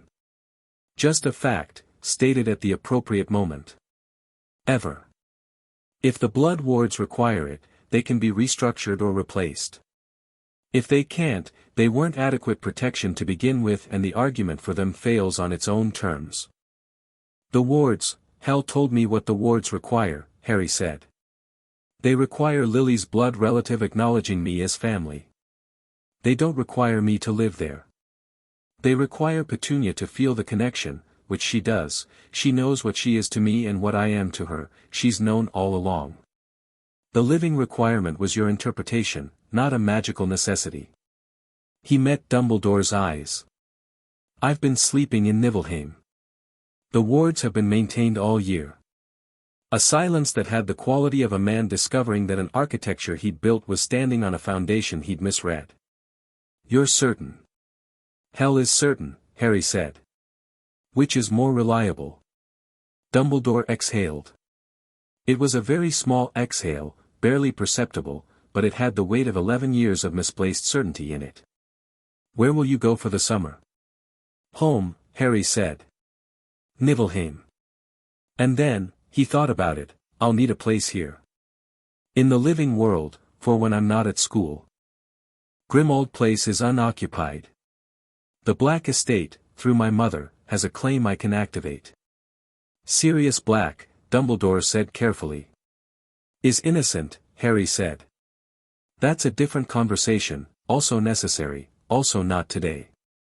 He looked at the headmaster. Today I just need you to know what's changed and agree to work with me rather than around me. Dumbledore looked at him for a long moment. Then he said, simply, agreed. Harry nodded. I'll be in touch over the summer, he said. Through Hermione or Neville? Not by owl. Naturally, Dumbledore said, and his voice had something in it that was wry and genuine and entirely lacking in performed warmth. The real thing, Harry noted. Getting more of it now. The end-of-year feast was the following evening. Gryffindor won the House Cup, which the entire common room treated as an event of cosmic significance, and which Harry received with the good-natured equilibrium of someone who was happy for his house and also found the intensity of the feelings involved slightly baffling, having been raised in a realm where the concept of house points was not a meaningful unit of anything. He sat next to Hermione, who was quietly triumphant in the way of someone who had placed third overall in first-year exams and was already thinking about what she'd do differently next year, and across from Neville, who had gotten an outstanding in herbology. Sprout had apparently argued successfully for a practical component to the examination where the standard was written only, and who was looking at his exam result with the expression of someone who had been told something true about themselves that they were still deciding whether to believe. You should believe it, Harry said. Neville looked up. I didn't say anything. You were thinking it at your parchment, Harry said. Neville looked at his exam result. Then at Harry. Then back at the result. Outstanding, he said. Gran's going to, she's going to be, he stopped. His eyes went slightly bright, which he managed by looking up at the enchanted ceiling, which was showing a clear summer evening. She used to say my magic was temperamental. She thought I might be a squib until I was 8. What happened at 8? Hermione asked. My great-uncle Algy dropped me out of a window, Neville said, with the tone of someone who had processed this story long enough that it had passed through horror and come out the other side as merely biographical. I bounced. And then I did accidental magic for about 20 minutes straight. He looked at Trevor. Gran was very pleased. Your family, Hermione said carefully, sounds complicated. Everyone's family is complicated, Neville said, and looked at Harry with the quiet understanding of someone who had learned that particular lesson in proximity to someone else learning it. Harry looked at the ceiling. The enchanted summer evening up there was a deep, peaceful blue. He thought about tomorrow, the train back to London, the families on the platform, the beginning of summer. He thought about Niflheim, the silver light, the bone-white trees. He thought about Fenrir's warm grey fur and Hel's two-halved face and the particular cold that was a different kind of warmth. He was going home tomorrow. The real home, for the summer. And then the year after that would come, and the one after that, and the sequence of it, the Horcruxes, the growing power of a returning Dark Lord, the prophecy and its end, was visible from here, not close, but visible. He wasn't afraid of it. He also wasn't trying to rush it. It would come when it came. Tonight was the feast and the ceiling and Neville's outstanding and Hermione's third-place ranking and Ron 3 seats down laughing at something Fred had said, and that was enough. More than enough. He'd been raised by someone who understood that the present moment was finite, which meant it was worth being fully in. He ate well. He listened. He was, for the length of the feast, simply 11 years old at the end of his first year at school, which was something that the wizarding world had never expected to say about Harry Potter and which was, he thought, one of the better surprises he'd managed to be. They arrived. He felt them the next morning. Not through any message, not through the frost pattern on the window, not through any of the channels they'd established. He simply felt them, the way he always felt them, the particular quality of their presence, enormous and cold and familiar as his own heartbeat. He was halfway across the entrance hall with his trunk when it hit him, and he stopped, and turned, and looked at the great oak doors. They were open. Which was not unusual, the doors were often open in the morning, students loading luggage onto the carriages. What was unusual was the quality of the light through them. The June morning light of Scotland coming through the doors of Hogwarts was warm and golden and entirely normal. And through the doors was something that was also warm, in its way, and entirely not normal. The light was silver. Harry dropped his trunk handle and walked forward. He got to the top of the steps and stopped. The grounds of Hogwarts in summer were genuinely beautiful, the lawns running down to the lake, the forest beginning at the ground's edge, the mountains beyond wearing their green summer coats, the whole picture postcard of it. And it was all still there. It just had two additions that no one had placed there and that the castle's wards had apparently evaluated and, in what Harry imagined was the magical equivalent of a deep breath and a very careful decision, admitted. Hel stood at the foot of the steps. She was wearing the shadow dress, and both halves of her face were present equally, the living half and the true half, and her old ice eyes found him immediately. She looked at him the way she always looked at him, with both halves of her face, with both the warmth she would not name and the depth that was simply what she was. Fenrir was behind her. He had made himself smaller. This was something Harry hadn't known was possible and filed immediately as extraordinary. The great wolf of the world's end, the beast whose jaws held the fate of existence, had made himself smaller, not small, not human scale, but the scale of a very large natural feature, the scale of a thing that could fit on castle grounds without being visible from London. His grey fur caught the morning light and his amber eyes were fixed on Harry with the specific quality of amber eyes that had been waiting. The grounds had gone very quiet. Students who had been loading luggage onto carriages had stopped loading luggage.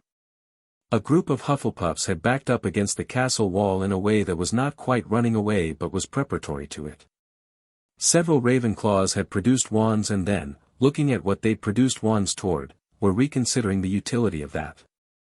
Hagrid, near the boats, was standing completely still with both hands over his mouth and his eyes doing something that might have been overwhelmed or might have been an imminent crisis. McGonagall appeared at Harry's shoulder. He hadn't heard her come. She had a quality, McGonagall, of materializing in appropriate positions without visible transit. She looked at the foot of the steps and was silent for 3 seconds. "Are those?" she said. "Yes," Harry said. "The wolf is, yes. And the woman is, yes." McGonagall absorbed this. Then she stood a little straighter, which Harry had not thought was physically possible, and said, "I see," in the voice she used when she had decided that composure was the only correct response and was committing to it absolutely. Harry went down the steps. He crossed the lawn at his normal pace and the silver light grew as he got closer, the quality of Niflheim moving with Hel the way cold moved with deep winter, the way storms moved with Fenrir. He stopped in front of her. She looked at him. Both halves of her face, the living and the true. "You didn't write," she said. "I said I'd write when it was done," he said. "I came home instead." The closest thing she had to a smile. Not the living half's version of a smile, which she could have produced if she'd chosen to, the real version, which was smaller and more complicated and lived in the old ice eyes. "Fenrir insisted," she said. "Fenrir states preferences and lets them sit," Harry said. "Fenrir," she said, "has been sitting in the same spot since your last letter arrived and will not be moved." Harry looked at the wolf.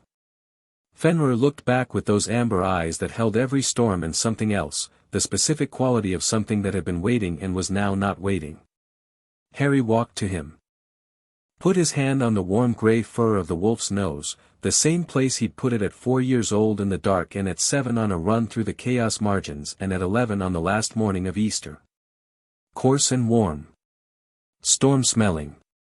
Exactly the same. "I'm back," Harry said. The chest-deep sound.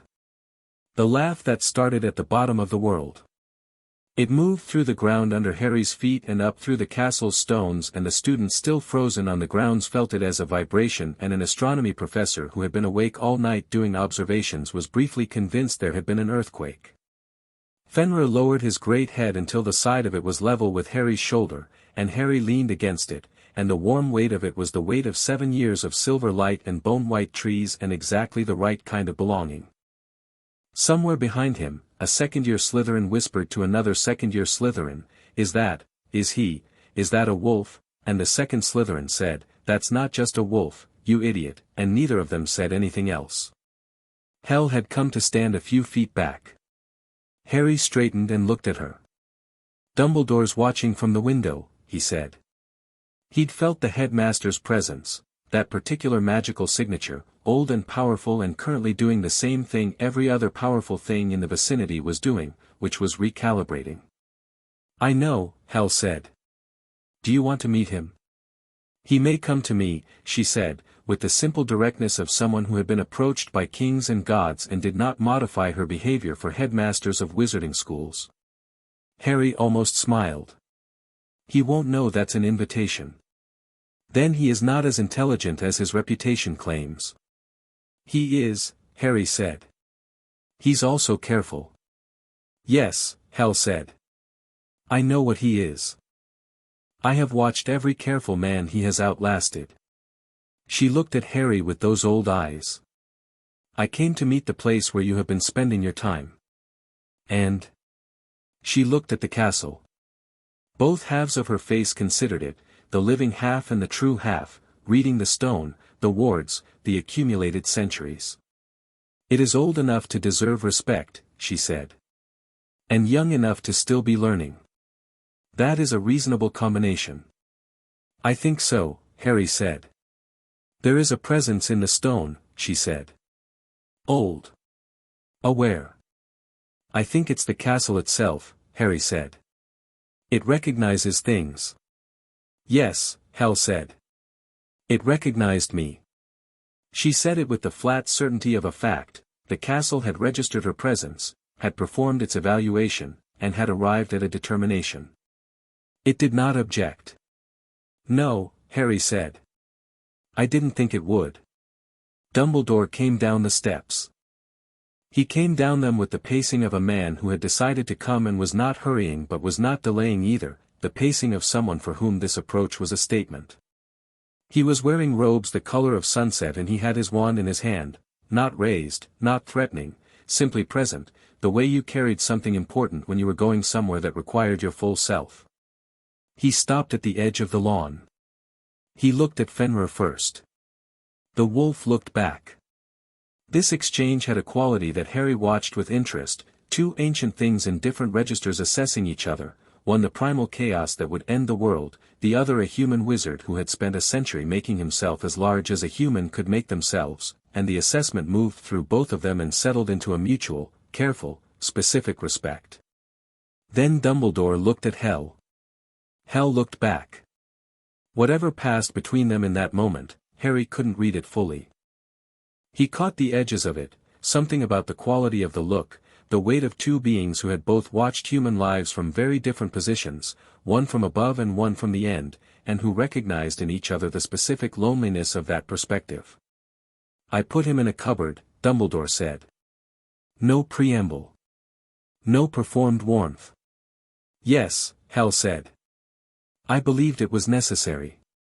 You believed you knew what was necessary, Hel said. That is a different thing. Dumbledore absorbed this. You've been raising him for 7 years. Yes. What did you? Dumbledore stopped himself. Reconsidered the form of the question. What did you intend for him? Hel looked at him for a long moment. I intended, she said, for him to become exactly what he is. She let that sit. I did not intend anything specific. I taught him what I know. I gave him the space to become himself. That is what children require. The old ice eyes moved to Harry. You intended to make him a symbol. I intended to make him a person. The results are visible. Dumbledore looked at Harry. Harry looked back at him with the steady, comfortable gaze he used for everything. Yes, Dumbledore said. They are. He looked back at Hel. He tells me Sirius Black is innocent. He is, Hel said. The innocent dead arrive with their innocence visible. Sirius Black has not arrived. A pause. Peter Pettigrew has not arrived either, which tells you where he is. Dumbledore was quiet for a moment. You know where Pettigrew is? I know he is alive and in hiding, Hel said. In what form and where specifically is a question for investigators, which you have and could be deploying. She looked at him with both halves of her face. Sirius Black has been in Azkaban for 11 years for a crime he did not commit. That is an accounting that requires addressing. Yes, Dumbledore said, and his voice had gone very quiet, and Harry heard in it the specific quality of a man acknowledging an error that had cost someone 11 years, which was a different weight from the error of a cupboard under the stairs. Good, Hel said. They stood on the lawn in the summer morning, the goddess of the quiet dead and the greatest wizard of the age, with the wolf of the world's end behind them and the castle at their backs and Harry between them, and the quality of the air had the weight of the moment in it. Not dramatic. Not theatrical. Just the specific gravity of two large things agreeing to work in the same direction. You will have difficulty, Hel said, from the ministry. When Voldemort returns. They will deny it. They will, Dumbledore agreed. Harry will not play that game, Hel said. He will not pretend to doubt what he knows to make administrators comfortable. No, Dumbledore said, and looked at Harry. I know. When the time comes, Hel said, I can be reached. I do not involve myself in the affairs of the living, my realm is specific. But Harry is mine, and what threatens Harry is something I have an interest in. And Fenrir? Dumbledore said, looking at the wolf. Fenrir had been lying with his head on his forepaws, amber eyes moving between the conversation and the distant tree-line, the vast patience of something ancient. He turned one eye to Dumbledore. The chest sound. Not the laugh this time. The sound that meant something was being communicated with weight. It moved through the ground and up through Dumbledore's shoes, and the headmaster held his position with visible effort. He says, Harry translated, that the boy who sat on his nose at 4 years old without being afraid is still the boy sitting on his nose, and that this is the most significant fact about the situation. He paused. And that if that changes, the people responsible for changing it will find that the prophecy about the binding is ahead of schedule. Dumbledore looked at Fenrir. I understand, he said. Fenrir put his head back on his forepaws. McGonagall had come down the steps at some point during this exchange and was standing at a distance that was close enough to hear and far enough to communicate that she wasn't eavesdropping, which was the specific calibration of a very professional person. She looked at Harry. Potter, she said. The carriages leave in 40 minutes. Yes, Professor, Harry said. You will need your trunk. I left it in the entrance hall. I had it moved to a carriage. A pause. The owl is with it. Another pause, the specific pause of someone adding something that isn't in the standard script. You have done the school a considerable service this year. I will not embarrass you by being effusive about it. I simply wanted you to know that I have noticed. Harry looked at her. Thank you, Professor. McGonagall nodded once, with the full weight of what a nod from Minerva McGonagall actually carried, and went back up the steps. Harry turned back to Hel. I'm coming home for the summer, he said. After London, there's something I need to do there first. A week, maybe 2. Grimmauld Place, Hel said. And other things. He looked at her steadily. Pettigrew is a rat. Literally. He's been living as a rat in the Weasley family for 11 years. I need to find him, and I need to get Sirius freed, and I need to find Grimmauld Place and establish the claim before someone else does. Hel looked at him. You are 12 in 2 weeks. I know, Harry said. You intend to accomplish all of this in 2 weeks. Most of it, Harry said. The rest we can do over the summer. The closest thing to a smile again, in the old ice eyes. She was quiet for a moment, and then she said something she had not said before, not in 7 years, not once, the whole time, and she said it in a voice that was both halves equally, the living and the true. I am proud of you. Harry stood in the summer morning of Hogwarts with those words in the air between them and felt them arrive in the place where things that mattered arrived. Not performing a reaction. Just receiving it, the way you received something real, taking its full weight, not deflecting, not diminishing, just letting it be what it was. "Thank you," he said. And then, because he was 12 and she was Hel and they had 7 years of a particular shorthand, was that hard to say? "Extremely," she said. "Good," he said. "That means it's real." Both halves of her face moved then, into something that was fully, uncomplicatedly warm, and it only lasted a moment before she reassembled, but he saw it. He turned to Fenrir. "Summer," he said. "Summer," Fenrir agreed, in his chest-deep voice. Then the laugh sound, brief and warm. "And tell me everything." "I will," Harry said. "I always do." He went back up the steps of Hogwarts with the silver light behind him and the Scottish summer morning ahead, and the train to London waiting, and a year's worth of things accomplished and a longer road still ahead. He passed through the great oak doors and into the entrance hall, where his trunk was gone and the corridor was already full of students moving in the productive chaos of departure. Hermione was waiting at the top of the stairs with her bag and her books and the expression of someone who had watched the entire lawn scene from the window and had approximately 40 questions. Neville was beside her with Trevor in his breast pocket, looking the way he'd been looking all year, updated, revised, slightly awed by the scale of things and choosing to be in it anyway. "Ready?" Harry asked. "That was Hel," Hermione said. "And Fenrir. On the Hogwarts grounds."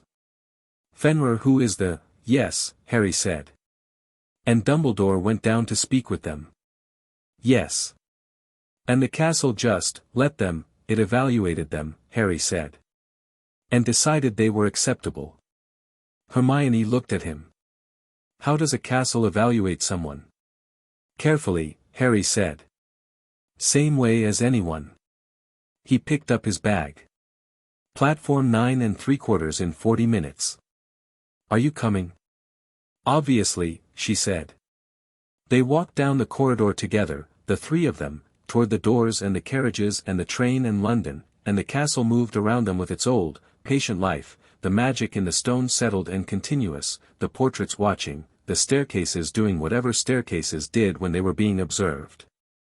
At the top of the entrance hall steps, Harry stopped for a moment and looked back at the castle interior, the high ceiling, the moving portraits, the torchlight, all of it. He looked at it the way Hel looked at things she was taking the measure of. He looked at it the way you looked at something you were planning to come back to. The stone hummed. Once. The same note it had made on the first night, when he'd thought at the ceiling and it had responded, the note struck on a distant instrument. He felt it through the soles of his feet, up through the stone, a greeting that was also a recognition that was also something older and more structural than either. "I'll be back in September," he said, to the castle, to the air. The stone settled. He went down the steps into the summer. The train moved south through Scotland and into England, the landscape going from wild to pastoral to the increasing density of human habitation, and Harry sat in his compartment with his mother's last letter open in his hands, the one from the vault, addressed to him, which he'd been saving, which he'd decided to open today. It was short. His mother's handwriting, even, assured, the handwriting of someone who thought clearly and wrote clearly. It had been written a week before she died. It said, "Harry, I don't know when you'll read this, or what kind of person you'll be when you do. I hope you're stubborn. I hope you're curious. I hope you know that you are already more than whatever anyone expects you to be, because you always have been, from the very first day. Your father cried for 20 minutes when you were born. He'll deny this. He cried. Whatever has happened, whatever is happening now, while you're reading this, you are not alone in it. You have never been alone in it. Come find us when you're ready. We'll be there. All my love, now and after." Mum. Harry folded the letter. He looked out the window at England going past, the summer fields, the sky the particular color of an English summer trying its best, bright and slightly tentative. He thought about "come find us when you're ready." He thought about Hel's realm, the deep halls, the quiet passing through. He thought about what Hel had said, still burning when they went. He thought about we'll be there. Not yet, he thought. Not for a long time yet. There was too much to do first, and he was 12 years old, and it was summer, and Fenrir was waiting, and Sirius Black was in Azkaban for something he didn't do and needed to be gotten out, and there were 6 Horcruxes to find and a Dark Lord to finish and years of school ahead, and Hermione across from him was already reading her summer texts and Neville was asleep with Trevor on his chest, and outside England was doing its best impression of summer. Not yet. He put the letter back against his chest, with the others, with the things that mattered. The train ran south, and the sun moved with it, and Harry Potter sat in the warmth of it and watched the world go past and was exactly where he had decided to be, not placed, not assigned, not the subject of anyone else's prophecy of what he should be, but present, and alive, and his own. Which, as Hel had once said, with both halves of her face, was more than enough. It was everything.